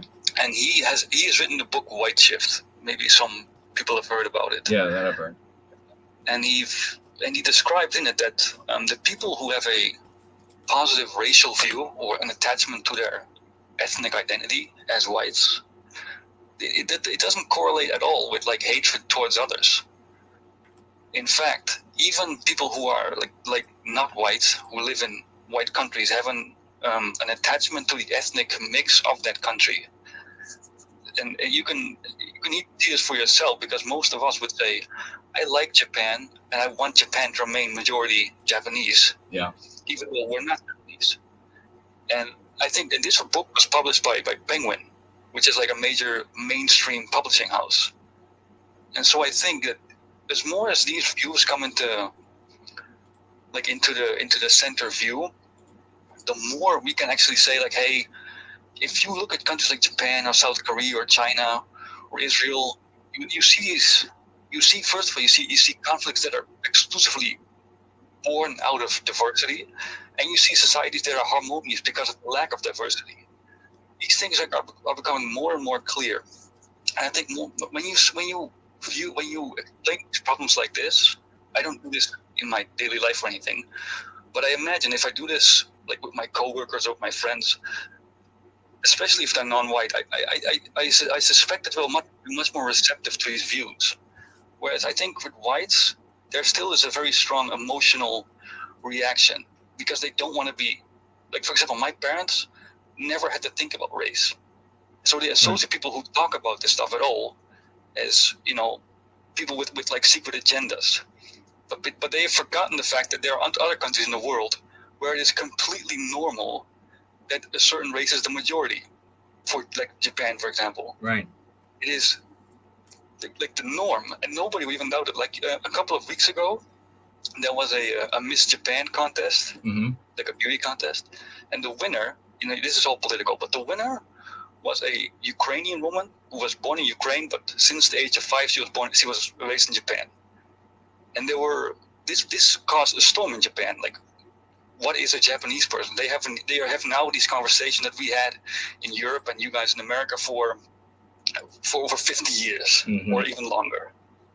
And the consensus there still seems to be, and this is in a country that's like 97%, like forget Asian, it's Japanese, not even other Asians. And like you see street interviews where they talk about this stuff, and also in like studios and stuff. And the overwhelming consensus still seems to be like, it's nice that she lives here, it's fine, but she's not Japanese the way that we are. She can't represent Japanese beauty because she's not Japanese. Right. And there's no, when you hear these people speak, and it's a little bit awkward because it's not like they are unaware of like what racism is and stuff. But it's still like, yeah, but we are Japanese though. They still relate Japaneseness to like not only your upbringing, your language and your culture, but also your ancestry. Yeah. Exactly. Yeah. And this is the norm, not just in Japan, but also in broad swaths of East Asia, broad swaths of South America, broad swaths, like all of the Arab world, all of Africa. Oh, yeah. Like, we are really an anomaly. Yes. Historically. Yeah, precisely. And it's because of the being subjected to the psychological warfare. You're making a lot of great points. I strongly encourage you to maybe join one of our chats or both of our chats. You'll find the links in the description below, and you'll find people who will be able to help you with using the concepts that we share here in your conversation with your parents, with anybody. You'll find people who have gone up against parents and other loved ones who are vehemently anti-white, not just suspicious, and we're able to find a middle ground. When you go to your parents, or when you go to friends or colleagues or whatever it might be, and you begin a discussion about what's being done to us, what's being done to the West, I recommend that you stay focused on, especially if you're having issue with them suspecting a secret agenda, I recommend that you stay focused on a specific victimization of our people. What I'm talking about here, what I'm caring about here is this specific victimization. I'll give you the opportunity to drop these concepts that will work wonders for you without you having to know exactly how they even work wonders. So if you stay focused, all I'm talking about is IBM right now and how they are excluding, which is also illegal, and which is also, you can go on how they are specifically excluding white peoples, and to be even more specific, white males. Don't you think that's wrong?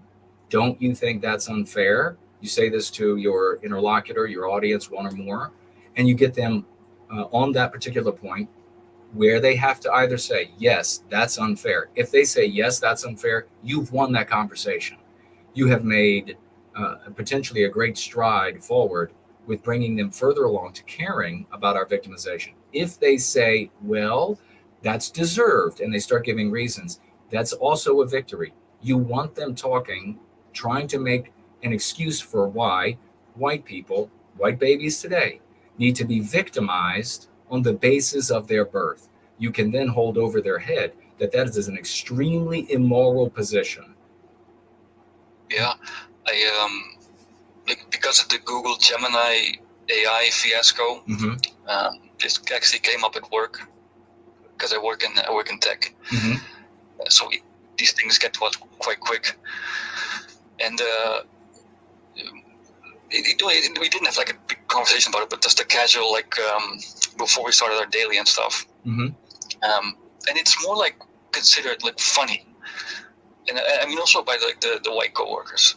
And it's I get it. It's silly because in a way we've all seen these images. It's almost comical, but the implications are quite dark. like you can't even get like a white image of the founding fathers of America, or like if you were like to put in like, oh, give me I don't know, William of Orange or something, like you get like a person who literally existed in history, who's made another race. And these things, the thing is, if you really think about these things, they're quite, like widespread. Like in other forms of media, like you see these historical epics on Netflix about like white, what do you call it, queens of England or whatever, and they're made black. Like what do you call it? Anne Boleyn, is it? I think. Yes. So English queen, wife of Henry VIII, I believe. One of them anyway. And she's like a black woman for some reason. Right. But on the other hand, if you look at like the Netflix documentary on what is it, Cleopatra, they make her black also. Yes. Even though she wasn't. Yes. So when it's non-white, the greatest attention to detail must be made to make sure that it wasn't a white woman. Right. And sure, she was Greek or like something like with a small like hint of Iranian, I believe she was. But the point was, it's completely fine to make these women black in the name of progress or whatever it is. I don't know what the justification for it is, but we still hear about like whitewashing history, like making characters who are black. Like we still hear about the movie about Genghis Khan from the '60s, where he was played by a white guy. Right. When this is happening this year, and not just once, multiple times. Well, yeah. I mean, and what you're seeing there, brother, is you're seeing the application of the anti-white narrative. And in the anti-white narrative, what's happening in the real world is irrelevant. That's how you know. That's one of the signs for those who are able to see that people live the majority of their lives, the vast, vast majority of it, in their subconscious minds. And in their subconscious minds, they can't tell the difference between reality and fiction. The psychological warfare is taught to us. We are infected with it by way of the fiction. And so it won't matter. It'll be to the end of days. They'll be talking about whitewashing history. And because in fact, here's what I'll tell you. The last white guy on planet Earth would be called the racist. That is the anti-white narrative. He'll be guilty of all of the evil that people have lived in entertainment, that their subconscious mind perceives as reality, and he will deserve all of the invective, all of the hatred, all of the punishment that this white devil has earned over the course of all of history. And so when you hear the laughter about our victimization, what you're seeing is the nervousness of not knowing how to respond to that victimization. You're seeing people, and the same thing happens in the U.S. It was more common in the past. In fact, white people was really something that used to drive me insane when I was much younger.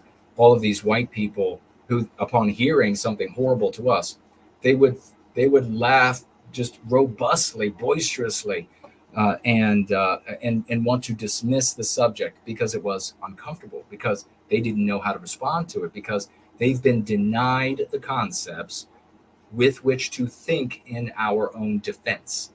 And that's why it's so important to get those concepts to those people. It's very simple. I mean, when they laugh, I mean, like if I were in that scenario that maybe you experienced, where the people were laughing about what Element had done, the AI had done, and they all had a big laugh. Yeah, she was really black, or he was really black, or whatever. Yeah, of course George Washington was black.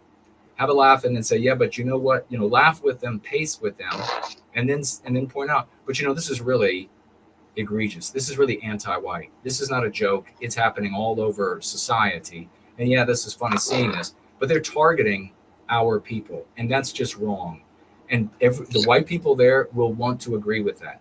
White people just fundamentally, intrinsically, don't like the idea of victimizing innocent people for things that they have no control over. Not only things that they didn't do, but things that they have no control over.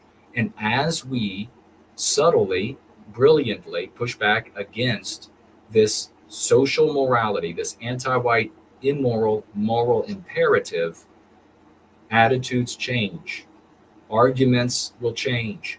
People, where they are located in positions of power or weakness, wealth or poverty, will come to our banner, if you will come to our side, will come up in defense of ourselves, and society will begin changing then. But this begins, as I've always said, and you probably heard me say a lot of times, at the dinner table, at the lathe, at the water cooler, at the bus stop, on the subway train.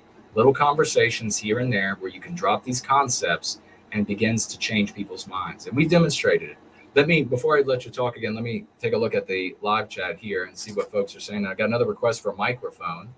So we have, looks like Jay Bishop said, we need to have the audacity to talk about our victimization under anti-whiteism, the beautiful white advocacy. Well said. Thank you for that. Ryan says, like Sigma, I've been following you for years as well.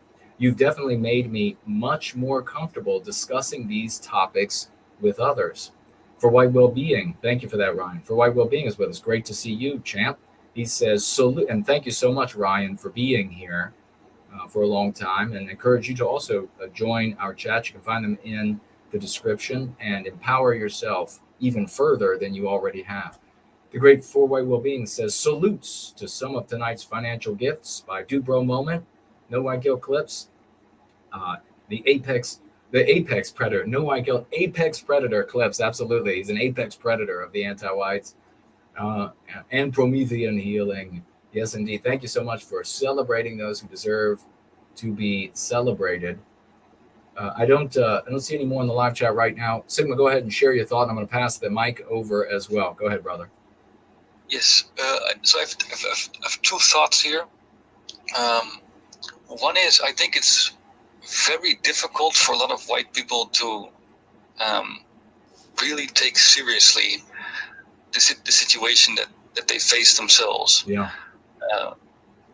Specifically because in Holland, where I live, most, like at my work, for example, it is very diverse, but people are also pretty well off. And for a very long time, it's the whole topic of race was just not something that was really brought up. So it's, I think, difficult for people to really have a context for talking about these things and anything more than, like I said before, like a joke. Like it's very difficult for, I think, for a lot of whites to say, yeah, we don't want to, we for real, we don't want to be minorities. The idea of like culture, like in America, it's a very serious topic. Like, for example, you hear this from African Americans a lot. For we do this for the culture, or it's important to protect the culture, or when white people copy some part of black culture, that you hear culture votes. You take these things very seriously, like to an emotional level. Mm-hmm. And I think this is a thing that white people just don't do. Like we see ourselves so much as, like, the idea of culture is more and more is like food, religion, the way you behave towards your elders, and like ritualistic behavior. Like in the case of Japan, for example, it's tea ceremony and stuff. Right. And I think white people have a hard time saying that we do have a culture, and we should be the ones to decide what direction this takes. And if we do not have a majority, we will be too influenced, like unwanted influence from other races to decide our own like destiny. Right. The more we get influences from other peoples, which is increasingly the case, they're going to influence our way of thinking, our language, our food. And it's not that these things are negative influence. It's not that these things are bad on their own. The problem for me lies in the fact that we are not the ones that are in control of our own destiny. Right. It will increasingly be marked by foreign influence, which, historically you couldn't do anything about that, because, Christianity is a foreign religion. We use the Roman alphabet, which comes from the Romans. There's like billions of billions. There's tons of things that we use that are foreign, but they were always filtered because we were the majority through us. Like we demarcated everything through our borders and through our physical distance. by saying we don't take this, we don't become Buddhists, we become Christians. We don't take this as the language, we take this as the language. And I think that's also an important part of culture.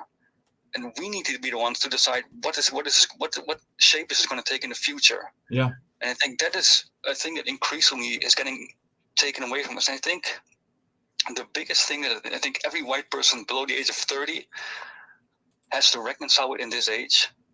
All the older people don't have to do this really because their layer of society is white anyway. But we are increasingly in spaces where we are the minority, and we are not in a comfortable position. So for good or for bad, this is something young people are going to have to reckon with. And what they do with this, I think that's going to decide a lot of our future. Yeah. Well, you're making. Let me jump in. And you could stay with the mic. Just mute yourself, and I'm going to pass it over to Juice, who is not Jewish, in just a moment.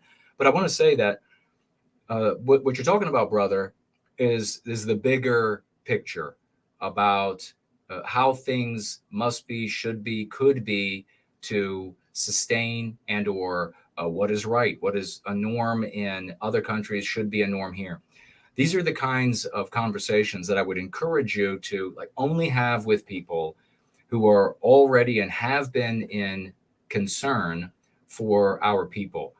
When you begin talking about these bigger subjects that we can't do anything about, when it's this bigger conversation that will inevitably involve an interpretation by your audience that you are negative on non-white people, that you're negative on their food, that you're negative on their speech, that you're negative on seeing them or their presence, when they begin interpreting it that way, which they are already prone to do, because you're talking about these big sort of umbrella, bigger than life issues, they're going to dismiss you. They're going to be very uncomfortable. They're not going to want to have that conversation. They're even going to begin to view you as the villain in that anti-white narrative. So I recommend that you keep the subject matter to you, to us as individuals being victimized by double standards.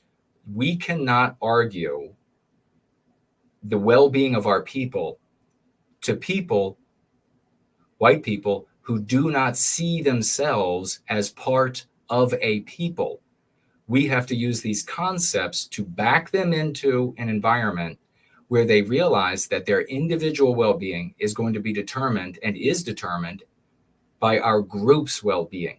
You can't start there. So it's like the big argument that I had on a debate that was unintended, impromptu debate years ago was about this very thing. Going to our people and saying, we're a people, we need these parameters, we need these institutions, we need these beliefs, is speaking to folks who, upon hearing it, are saying to themselves as selfish individualists, which is our sickness. It's a wonderful strength when we're alone. It's a sickness when we're in multiracial environment where the non-white people have numerical courage. It's fine when they're numerically diffident, but when they have numerical courage and they're projecting their instincts onto our world and they are vying for more and more of a share of our environment individually by way of their group's share of our environment. When we speak about it there, our audience, our white audience, says to themselves, well, what can I do to escape this outcome that'll be just harmful for me individually and for my family? And that can be things like, first of all, if they identify you as one of those problem people that are saying naughty things, is to dismiss you. The other thing is to say, well, how can I become an ally? How can I be more anti-white? Where's my resume? How can I get these people to hire me? How can I be more of a participant in this anti-white world? So I would suggest strongly, don't try to approach our people with grand conversations about needed principles, beliefs, and how this works in other countries. Instead, focus on a personal level, get them to agree with you about victimization on things like based on our race, the white erasure of our norms as something that is an attack on us, on what we produce. And I guarantee you're going to have better better results. But I'll allow you to speak to it again in a moment. But let's go to Jews really quick. Brother, what's on your mind? Good to hear from you. Good evening. Hello, brother. Yes, hello, the white positive community. Greetings. A lot of material tonight to cover. That you covered. It's been very interesting. Maybe I'll just pick up on maybe a quick preface and then one point. So we use the word narrative a lot. That's kind of our common parlance now. Is we talk more the anti-white narrative. Even just narrative.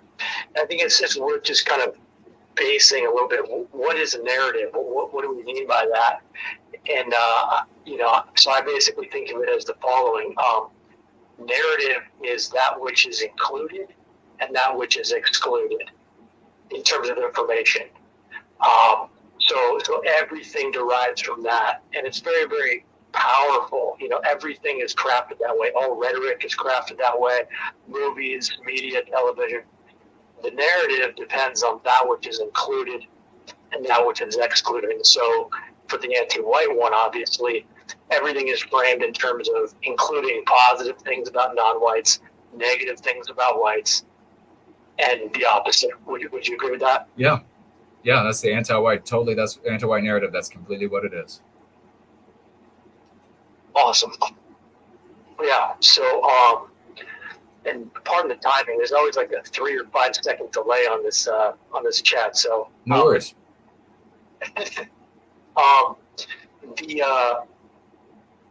So if we taking that into what was talked about earlier, basically the VA lady and all the DEI discrimination and all the anti-whiteism. I wonder what your thoughts are on like the lexicon and the dialectics being applied not just to say like co-workers or something, but do they have any purchase sort of legally, as can people apply these sort of like start making complaints to their departments and whatever, if they frame it with this, with the proper lexicon? What do you think about that? And making complaints, absolutely. We've had people have big success, and if you ask around, you'll bound to come across people who have confronted people who have been forced to go to these anti-white obedience training classes, and they have raised in the midst of these or in refusing to go the fact that we're being badmouthed, we're being slandered, we're being targeted as white people, and it has had an effect on the workplace. It's had effect at the classroom, without question. It has, and that's the kind of thing we should be doing. Now, I'll point this out though. I mean, if you are working for YouTube, for example, I mean, they'll fire you if you try to unionize in a heartbeat. They'll get rid of you for anything. They don't care. So in that kind of environment, radically anti-white, I wouldn't recommend. I mean, like on a one-on-one basis, and what I've seen actual teachers do in anti-white environments, we've had successes there. Principals in anti-white environments, where they're able to say to the average white people, remember, these are not arguments for radical anti-whites, because they're not going to care how much you're victimized. They love it. But these people are able to say in positions of authority, hey, we're not going to badmouth black people. We're not going to badmouth Jewish people. We're not going to badmouth white people. None of that is permitted. And when you take that sort of a stance, you'll get buy-in by that big chunk of white people that will say, yeah, it's not right to demonize on the basis of birth. And with their buy-in, anti-whites then have to speak to you and them with the concepts that we are then using, which got their buy-in. And that's always our victory. So that's another big thing to remember, folks. We're victorious when anti-whites come out of the gates and they say, here are all the reasons why you should be victimized. Great. That's a win for us. We want all of our brothers and sisters hearing that, rather than it's about helping this non-white group or that non-white group, or just being friendly, or just being nice, or just being Christian, or just being moral or ethical, or whatever. We owe it to them because of all the harm, and make them say that they're going to victimize white children, they're going to victimize the elderly, they're going to victimize white people, homeless, it doesn't matter what they are. Make them say that. That's a victory. It's also a victory when they silently buy in to what we're arguing, what we're putting before them. When they silently say, yes, that's the fair thing. I've been in environments, and I'll pass the mic back to you, Jews, in just one moment after this. I've been in environments where there have been the crowd, sort of like that inert crowd of white people that have been propagandized with anti-whiteism, that have been infected with this psychological warfare. And there have been anti-whites in charge. I've made arguments like this. All of those white people quietly nodding their heads, and the anti-whites present realizing that they're looking immoral, and they change their position right on the spot. So without question, yes, you could take these arguments into those places. Brilliant. Love it. No, that works. I think that's I'd love to see a lot of that. I think, because the going free, the lexicon, basically comes down to discipline, with your language. So that has people, that's going to have an impact socially, just between like friends, family, socially, on that kind of a thing. But then also even in these more formal settings, like workplaces, I think that's great. Yeah. Thank you. Yeah, absolutely. We got another request from Mike. So I will pass it over. And when you see that you have the mic, Robert, you may unmute yourself and share your thoughts with us, good brother.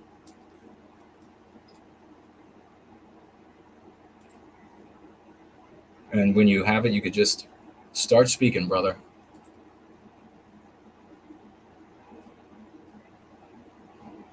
Hello? Yeah, Robert. Mic is yours. Jason, how you doing? Good, man. How you doing? What an honor it is to be on this podcast. I don't think people realize truly just how important this podcast is, and it's such an honor to speak on this. And so thank you for this opportunity, Jason. God bless you. I appreciate the good words, man. What's on your mind? Well, I'd just like to share my successes with the Go Free Lexicon to anybody out there who is not really sure if they want to do it and just talk about it freely and openly in their everyday life. Because quite frankly, I've never seen anything quite like it, because for my whole life, I've been stuck with what do I say? Like, how do I speak in defense of my people? And I didn't even know that I had a people for my whole life. I didn't know what I was. And when I look back on my life, I realized how victimized I was my entire life by this anti-white system. And as soon as I bought the book, Go Free, and started to apply the lexicon and just talk freely using the lexicon to people, I've just noticed it just worked perfectly, just worked absolutely magically. And there's never been any negative consequences unless I do go off the lexicon and turn white negative. Yeah. If I go in any way off that lexicon and start to criticize other people and just basically turn what we call white negative, what I now call white negative, thanks to you, Jason. Mm-hmm. It immediately, the frown starts, the facial expression changes, and the whole conversation gets derailed. Like at the first mention of the J word, or at the first mention of any other race other than our people. So it's just really quite incredible just to focus on our victimization, which is really all that matters, as you always explain. And just urge people out there, just do it, just make it a part of your life, because I did, and things have just gotten so much better every single day that I've actually been doing it. Thank you so much, brother. You're a great champion in service to white well-being. We love you down under. That was a glorious testimonial, and you are welcome whenever you want to come on. You're so right, brother. Thank you so much. No, thank you. So just that's all I really wanted to say. Is just, there's nothing that I can add to the conversation really, because you covered it all very thoroughly. So everybody just follow this man, just support this man, Jason Kuna, and just continue. And we're going to win this, because, it just so effectively spreads as a our version of a meme pathogen, which is actually in the white positive context, because I've just mentioned it on Twitter to politicians, and I've just magically seen them start saying things about the victimization of white people, and it's just so incredible. And I don't know if it's Australian politicians in particular, or Australian celebrities that are particularly susceptible to the Go Free principles and Go Free lexicon. But yeah, it just works so incredibly well. So yeah, once again, thank you to Jason. Thank you to everybody who somehow made me rediscover Jason after so many years, because I remember years and years ago I saw your channel and I watched a few episodes, but I wasn't really sure. And I don't know why it just didn't click at that time. Maybe I was too anti-white at that time myself. And I didn't want to I didn't want to hear the truth at that point. I wasn't ready. But somehow the channel appeared on about 3 months ago. And yeah, never. I read all the books, and I just started applying it in my everyday life, just testing it out, and just incredible successes. And now I really feel like there is really hope just for all Western kind and all people of the world who can benefit from the ending of our victimization. Beautiful, perfectly, beautifully said. Robert, folks, is you can just keep the mic and mute yourself. For now, Robert is obviously brilliant to have come over to White Wellbeing and then apply these concepts. And yeah, you see the adoption of these meme curatives by our people around the world. It works. The beauty, in one sense, of course, it's terrifying to see that there is this unanimity of this psychological warfare called anti-whiteism that is in every single one of our countries. That's terrifying to know that the anti-whites and their ideology is so widespread and that it's so effective. But at the same time, a single disease is susceptible to a single cure. And that's what we have here, demonstrating it works across our invisible borders, across our languages, our different flags and different breakfasts and things we eat in our own countries and our own variations and hues of Western civilization, working beautifully. God bless you, man. Thank you for that. And Sigma, I'll go back to you to give you an opportunity to respond to what I said a little bit earlier. Mike is yours. Yes, thank you. So for me, just to tap into what Robert was saying, how I kind of came to these views, or how I became open to these views, is because of guys like you, like Jason. Thank you. And also, I think the first guy was maybe Jared Taylor. Oh, yeah. From Amran. And what struck me was these guys were just, they weren't strange. They weren't super aggressive or rude or disparaging of others. I think it is such a good thing if you can just explain to people, yeah, this is not, we're getting attacked here. Yeah, like we're being victimized here. We're not looking we're not looking for an offense. Yes, we're playing defense. Like this is our house. Yeah. This is our home. And when people speak like Jared does or like you do, I think people are much more receptive to listen. And I think also for me personally, because I've been here for a very long time. And because, like in Europe, not to sound arrogant or anything, but we think a little bit differently about the ideas of culture and stuff. Mm-hmm. And I sometimes wonder, nowadays we have in schools and also sometimes in the workplace, we have these cultural appreciation days. And I very often think, like, what do white people nowadays think their culture is? And right. What are we projecting into the future? Because, very often nowadays, when we hear, one we hear very often is like British values or Australian values or whatever. And it's always something to the effect of like tolerance and openness and like these vagaries that really almost every country in the world, regardless of religious or historical background, would agree with. And the whole idea of a culture is that there's things that we include and things that we exclude. And I think for me, like, I want something to be there in the future, Yeah. And that's why we need the exclusivity. There needs to be like, we need to build our future. We need, and not just like physically. Of course, we are doing that, but also like a cultural future. Like, who are we going to be in like 50 years from now? Right. People are. That's why I'm not a conservative, because people keep trying to go back to like, oh, we have to go hardcore Christianity and like these strat cats and all that, and that's fine. But we also like, the world is always progressing, and that's why like I'm not a conservative also in the sense that I have no like, and I maybe get blasted for this, but so be it. I have, for the moment, I have no problems with like different sexualities or women working or stuff like it, because I do think like these things change always, and we are human beings. We are not like drones made to like, you have to have this many kids and that and or to create this many soldiers or whatever. That's also what I like about us. It's we are also individuals. We do have, and especially in this age, we do have the room to pursue who we are. Mm-hmm.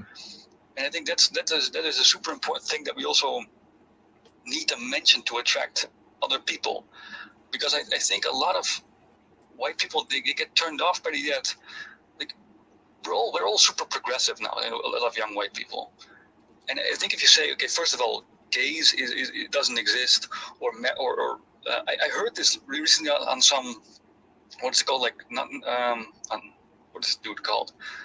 But was not a white nationalist channel, but some generic red pill channel. They said, what do you call it, in marriage when you break up, divorce. It doesn't exist. And I think people who hear this, who are not already like used to our views, especially when it comes to race, because that's the important bit for me.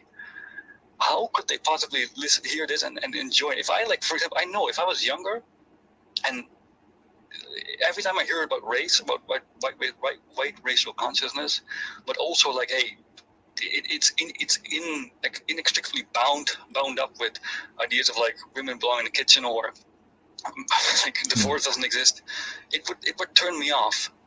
I would feel like, okay, the stereotypes about these guys are true, and like I really would like to hear from like everybody, like do people disagree with this? Because sometimes I feel like I'm a conservative for race, because that's, once it's gone, but everything else, like, it's negotiable for me.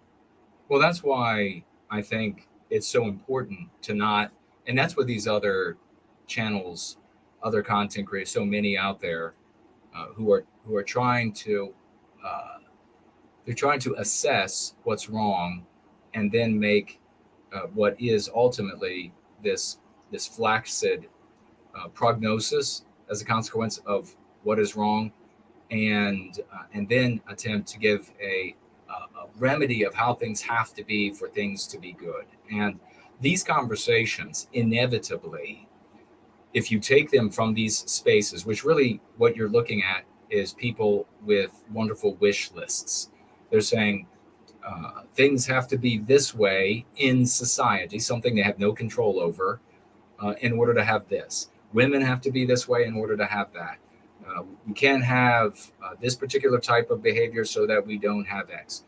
These grand wish lists, and this occupying our thoughts with things that we can't do anything about in the world. Ultimately, I mean, these conversations, they'll travel places like we need to be able to print our own money, and we need to be able to have our own country, and we need to be able. That automatically positions you in the minds of our brothers and sisters with these speculations that you have no power over to effectuate, and also can be cause for sectarianizing and division among our ranks, because there'll be people who will agree with your vision of a better future, and people who will disagree, and they'll disagree with your diagnosis, disagree with your prognosis, disagree with your remedy, disagree with your prescription. That wildly divides us, and it pits us immediately in the anti-white narrative as the villain to our brothers and sisters out there who are hearing these kinds of things. And the only other from you, and the only other place that or from any of us, just you in general, the only other place that they've heard those things is in fiction, entertainment, from teachers who are anti-white. And in all of those cases, they're saying anybody talking like this, anybody who doesn't want, and then you list all of the future objectives, the goals, etc., of anti-whiteism, they are ipso facto all of these horrible things, and you're immediately shut down as a consequence. So having these sort of speculative conversations about what our societies must look like or could look like, they're all, and I mean, you're pointing it out yourself, how fluid and a dynamic civilization can be. And so any prescription, technically, any prescription that we could come up with today could be wildly wrong in the future for achieving whatever good we would hope to achieve. So ultimately, these kinds of conversations with people who have not yet identified in a positive way with our people and have a concern for our victimization, those conversations are immediately going to turn you, anybody who's talking about these things or speculating, off to them. I mean, you're talking about, like, they call it progressive. Progressive is a meme pathogen, because our interaction in life with things that progress is always good. We're talking about progress of a factory, progress of economic development, progress. Nobody ever says it's progress to something bad. And so this is a powerful psychological tool. When somebody says progress, you can say, you mean anti-white. When somebody says this is diversity, you mean anti-white, because this is the outcome of these policies.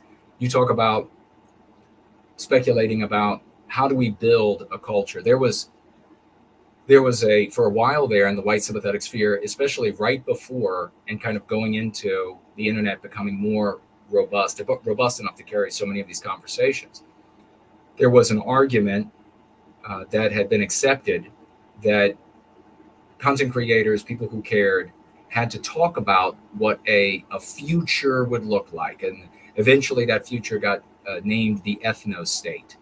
And they would go on ad nauseum about what it had to look like, how relations had to be, how we create or build a culture. I submit this to you. We have cultures. We've disavowed them because of the psychological warfare that has been inflicted on us. We are ashamed of everything we've created.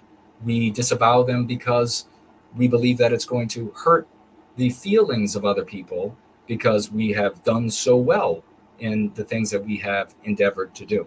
We disavow them because identifying with them identifies us as evil in that anti-white narrative. So I think that we own and we have a normal level of pride in our people and our accomplishments, and we challenge anti-whites around us to demonize us for what they celebrate in everybody else. Let them do that. Let them demonize. Let your family members tell you it's wrong for you to have pride in white people providing electricity to the world, in white people providing flight to the world, in white people, and you could just go on and on. High culture, low culture. We have you can look at the world, and I invite aliens to come down and tell us whether or not the white race has culture and how it stands up in its variety and complexity to everyone else on the world. It's not a matter of a lack. It's a matter of the fact that we have disavowed everything that is ours. And as a consequence of that disavowal, for the reasons I stated and more that are all born out of the anti-white narrative and the mean pathogens that undermine us, as a consequence, we end up being successfully told by anti-whites that we have no culture. You can go to universities today. I mean, I think we've all seen these videos. You go to universities and white young men and women there will say, whites have no culture.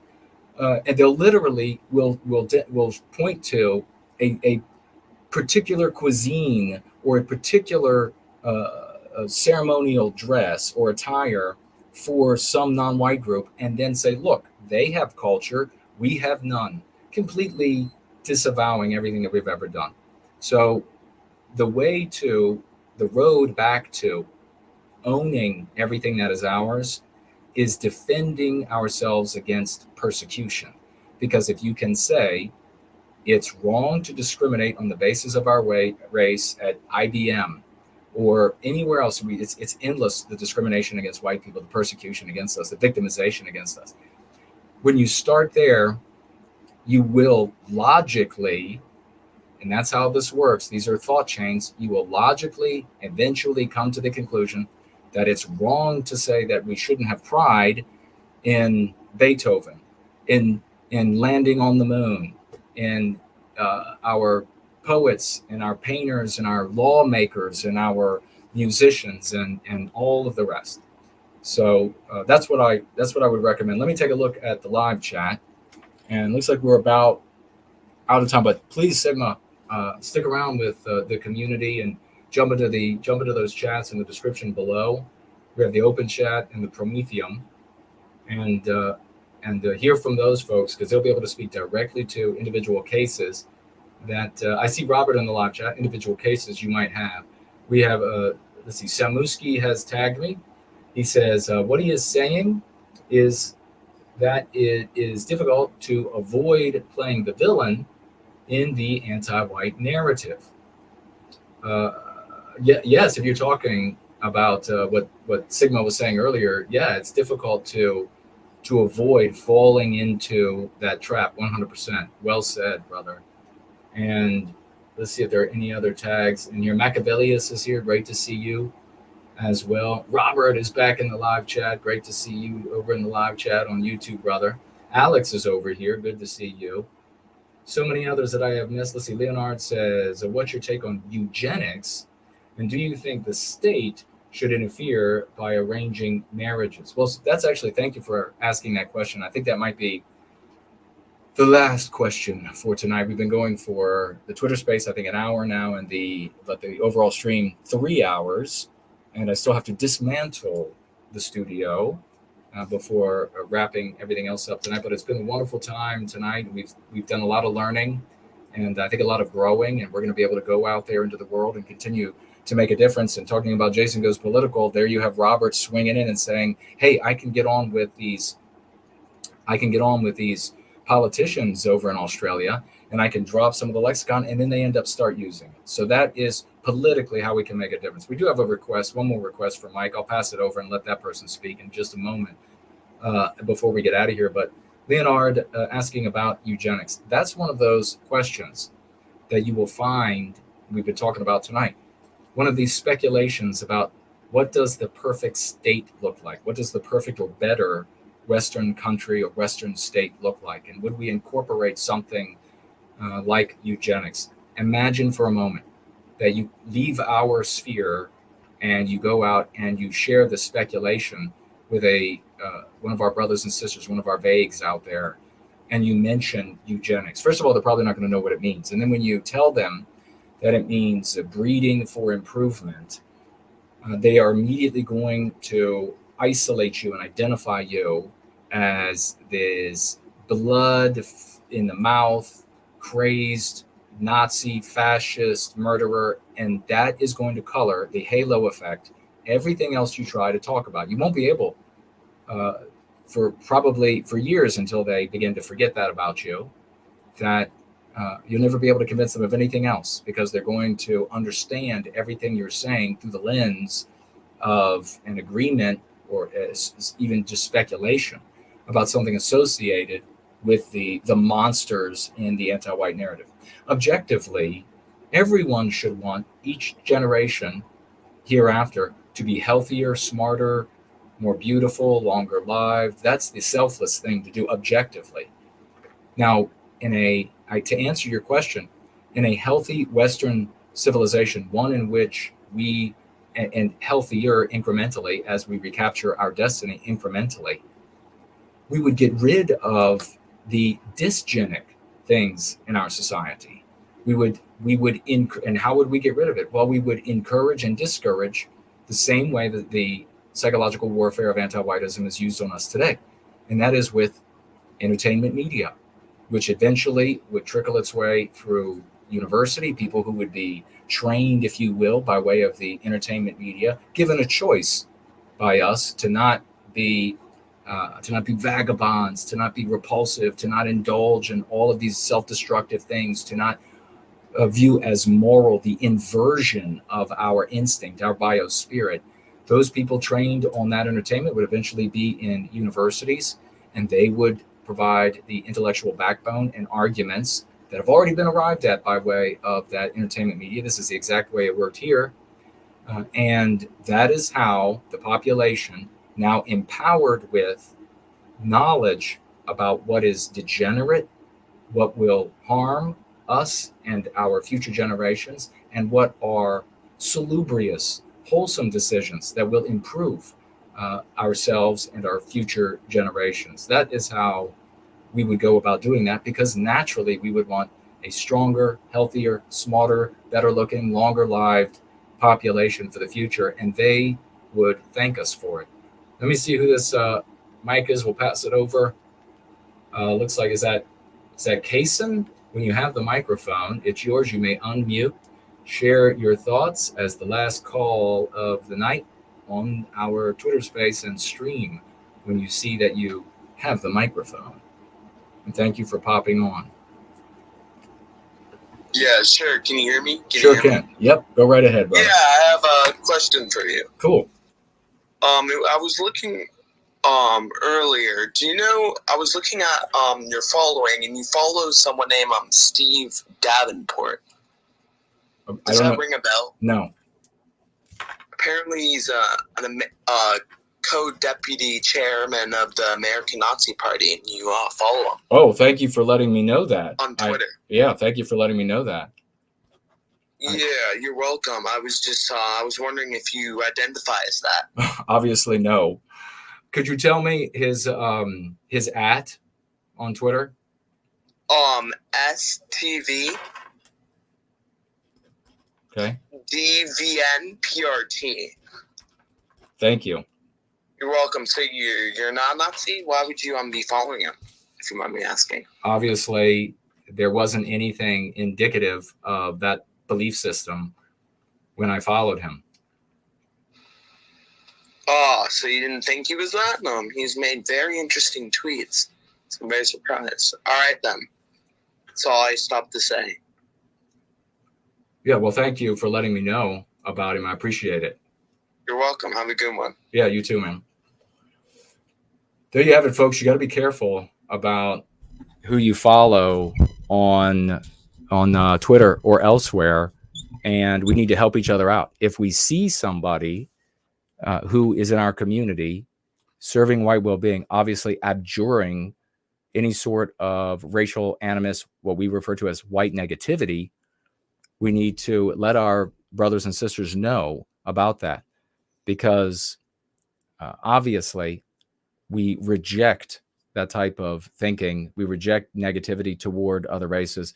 And I'm on record with books and speaking engagements in countless video hours objecting to all of that. And you'll find the rest of my followers to be of the same mind. So I appreciate that. I appreciate Carson coming in and letting me know. When you follow somebody, try to take a look. I mean, I understand that sometimes you get a slew of followers and you look at a name like I got a slew of followers today. And I just clicked on them. I looked at the banner. I looked at the name. I looked at their description. And if it was benign, if it was patriotic, if it was et cetera, then I clicked follow back for that reciprocity. That's normal for white people, I think. That can be harmful just in general, numbers wise, according to the algorithm. You don't want to have, what was the percentage of, you don't want to follow too high of a percentage relative to how many people you're following or being followed by, because that, for whatever reason at Twitter, will undermine how many people they send your information, your tweets out to. But beyond that, this is the only way to catch when somebody slips by into someone's follower count. So I appreciate it. Let's do that for each other. I'm gonna take a quick look at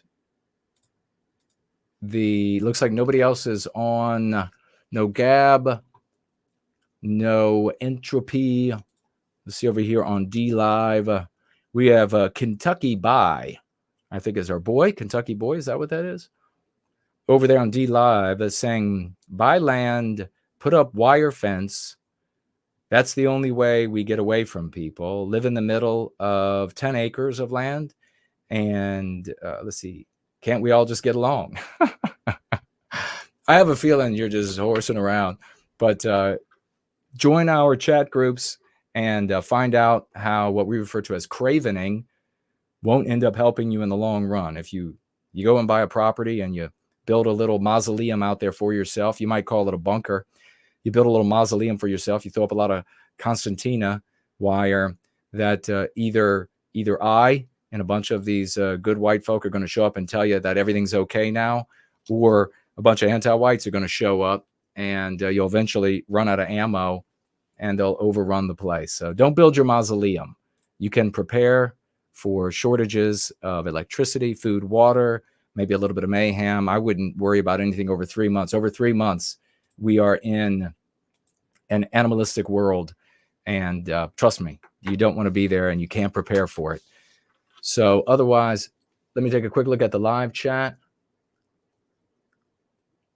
And all right, looks like I didn't miss anybody there or on Subscribe Star and Cash App. Well, you know what happens now, folks. We've come to the end of another glorious Jason Goes Political. It's Wednesday. I'll be back Sunday, although I might be back with a Twitter space, and a live stream like this is possible depending on the news, but unlikely.